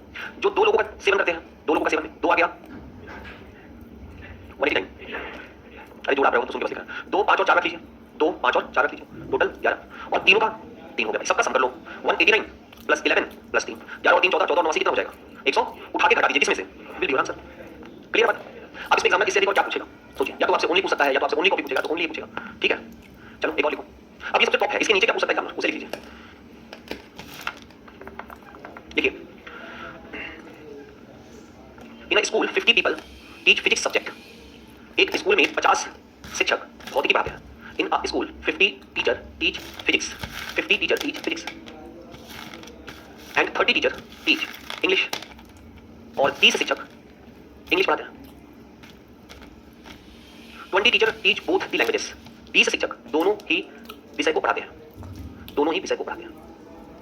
How many teachers teach only physics and only English. कितने शिक्षक केवल भौतिकी और केवल इंग्लिश को पढ़ाते हैं? कितने शिक्षक केवल भौतिकी और केवल इंग्लिश को पढ़ाते हैं? आसान है. बस ये लास्ट लेवल है बेटा. इसके बाद कोई लेवल आपको यहाँ नहीं मिलता है. यही लास्ट लेवल है. अब इसमें क्या बनाना है? इसमें तो केवल 2 ही डायग्राम है. एक किसका है? फिजिक्स का. और दूसरा किसका है? दोनों को हमें जोड़ने वाला जो डायग्राम बनेगा वो कैसा बनेगा? इस तरीके से. अब इस डायग्राम में देखिए, ये जो पार्ट होगा ये किसको रिप्रेजेंट करेगा? जो दोनों पढ़ेंगे. ये फिजिक्स हो गया, ये इंग्लिश हो गया. यहाँ पर संख्या कितनी दी गई है? 20 बची. फिजिक्स के टोटल कितने थे? 50. और इंग्लिश के टोटल कितने हैं? 30. ये जो एरिया है ये किसको इंडिकेट करेगा? बताओ आप. ये एरिया किसको इंडिकेट करेगा? The one who only teach physics. और इसको निकालने के लिए बहुत सिंपल सी बात है ना. जो ये सर्कल है, इस सर्कल के अंदर जितने नंबर कॉमन आ रहे हैं वही हटा दीजिए. 50 में से 20 निकाल दीजिए. कितने आ गए? 30 30 20 50 सेटिस्फाइड. और इस एरिया को निकालने के लिए क्या करेंगे? 30 में से 20 निकाल दीजिए. कितना आ जाएगा? 10 20 और 10 30. आपसे पूछा कि भाई कितने लोग केवल फिजिक्स पढ़ाते हैं और केवल इंग्लिश पढ़ाते हैं? 30 people teach physics and 10 people teach only English. क्यों नहीं चाहता? दे सकता है. ऐसे कभी नहीं पूछता है.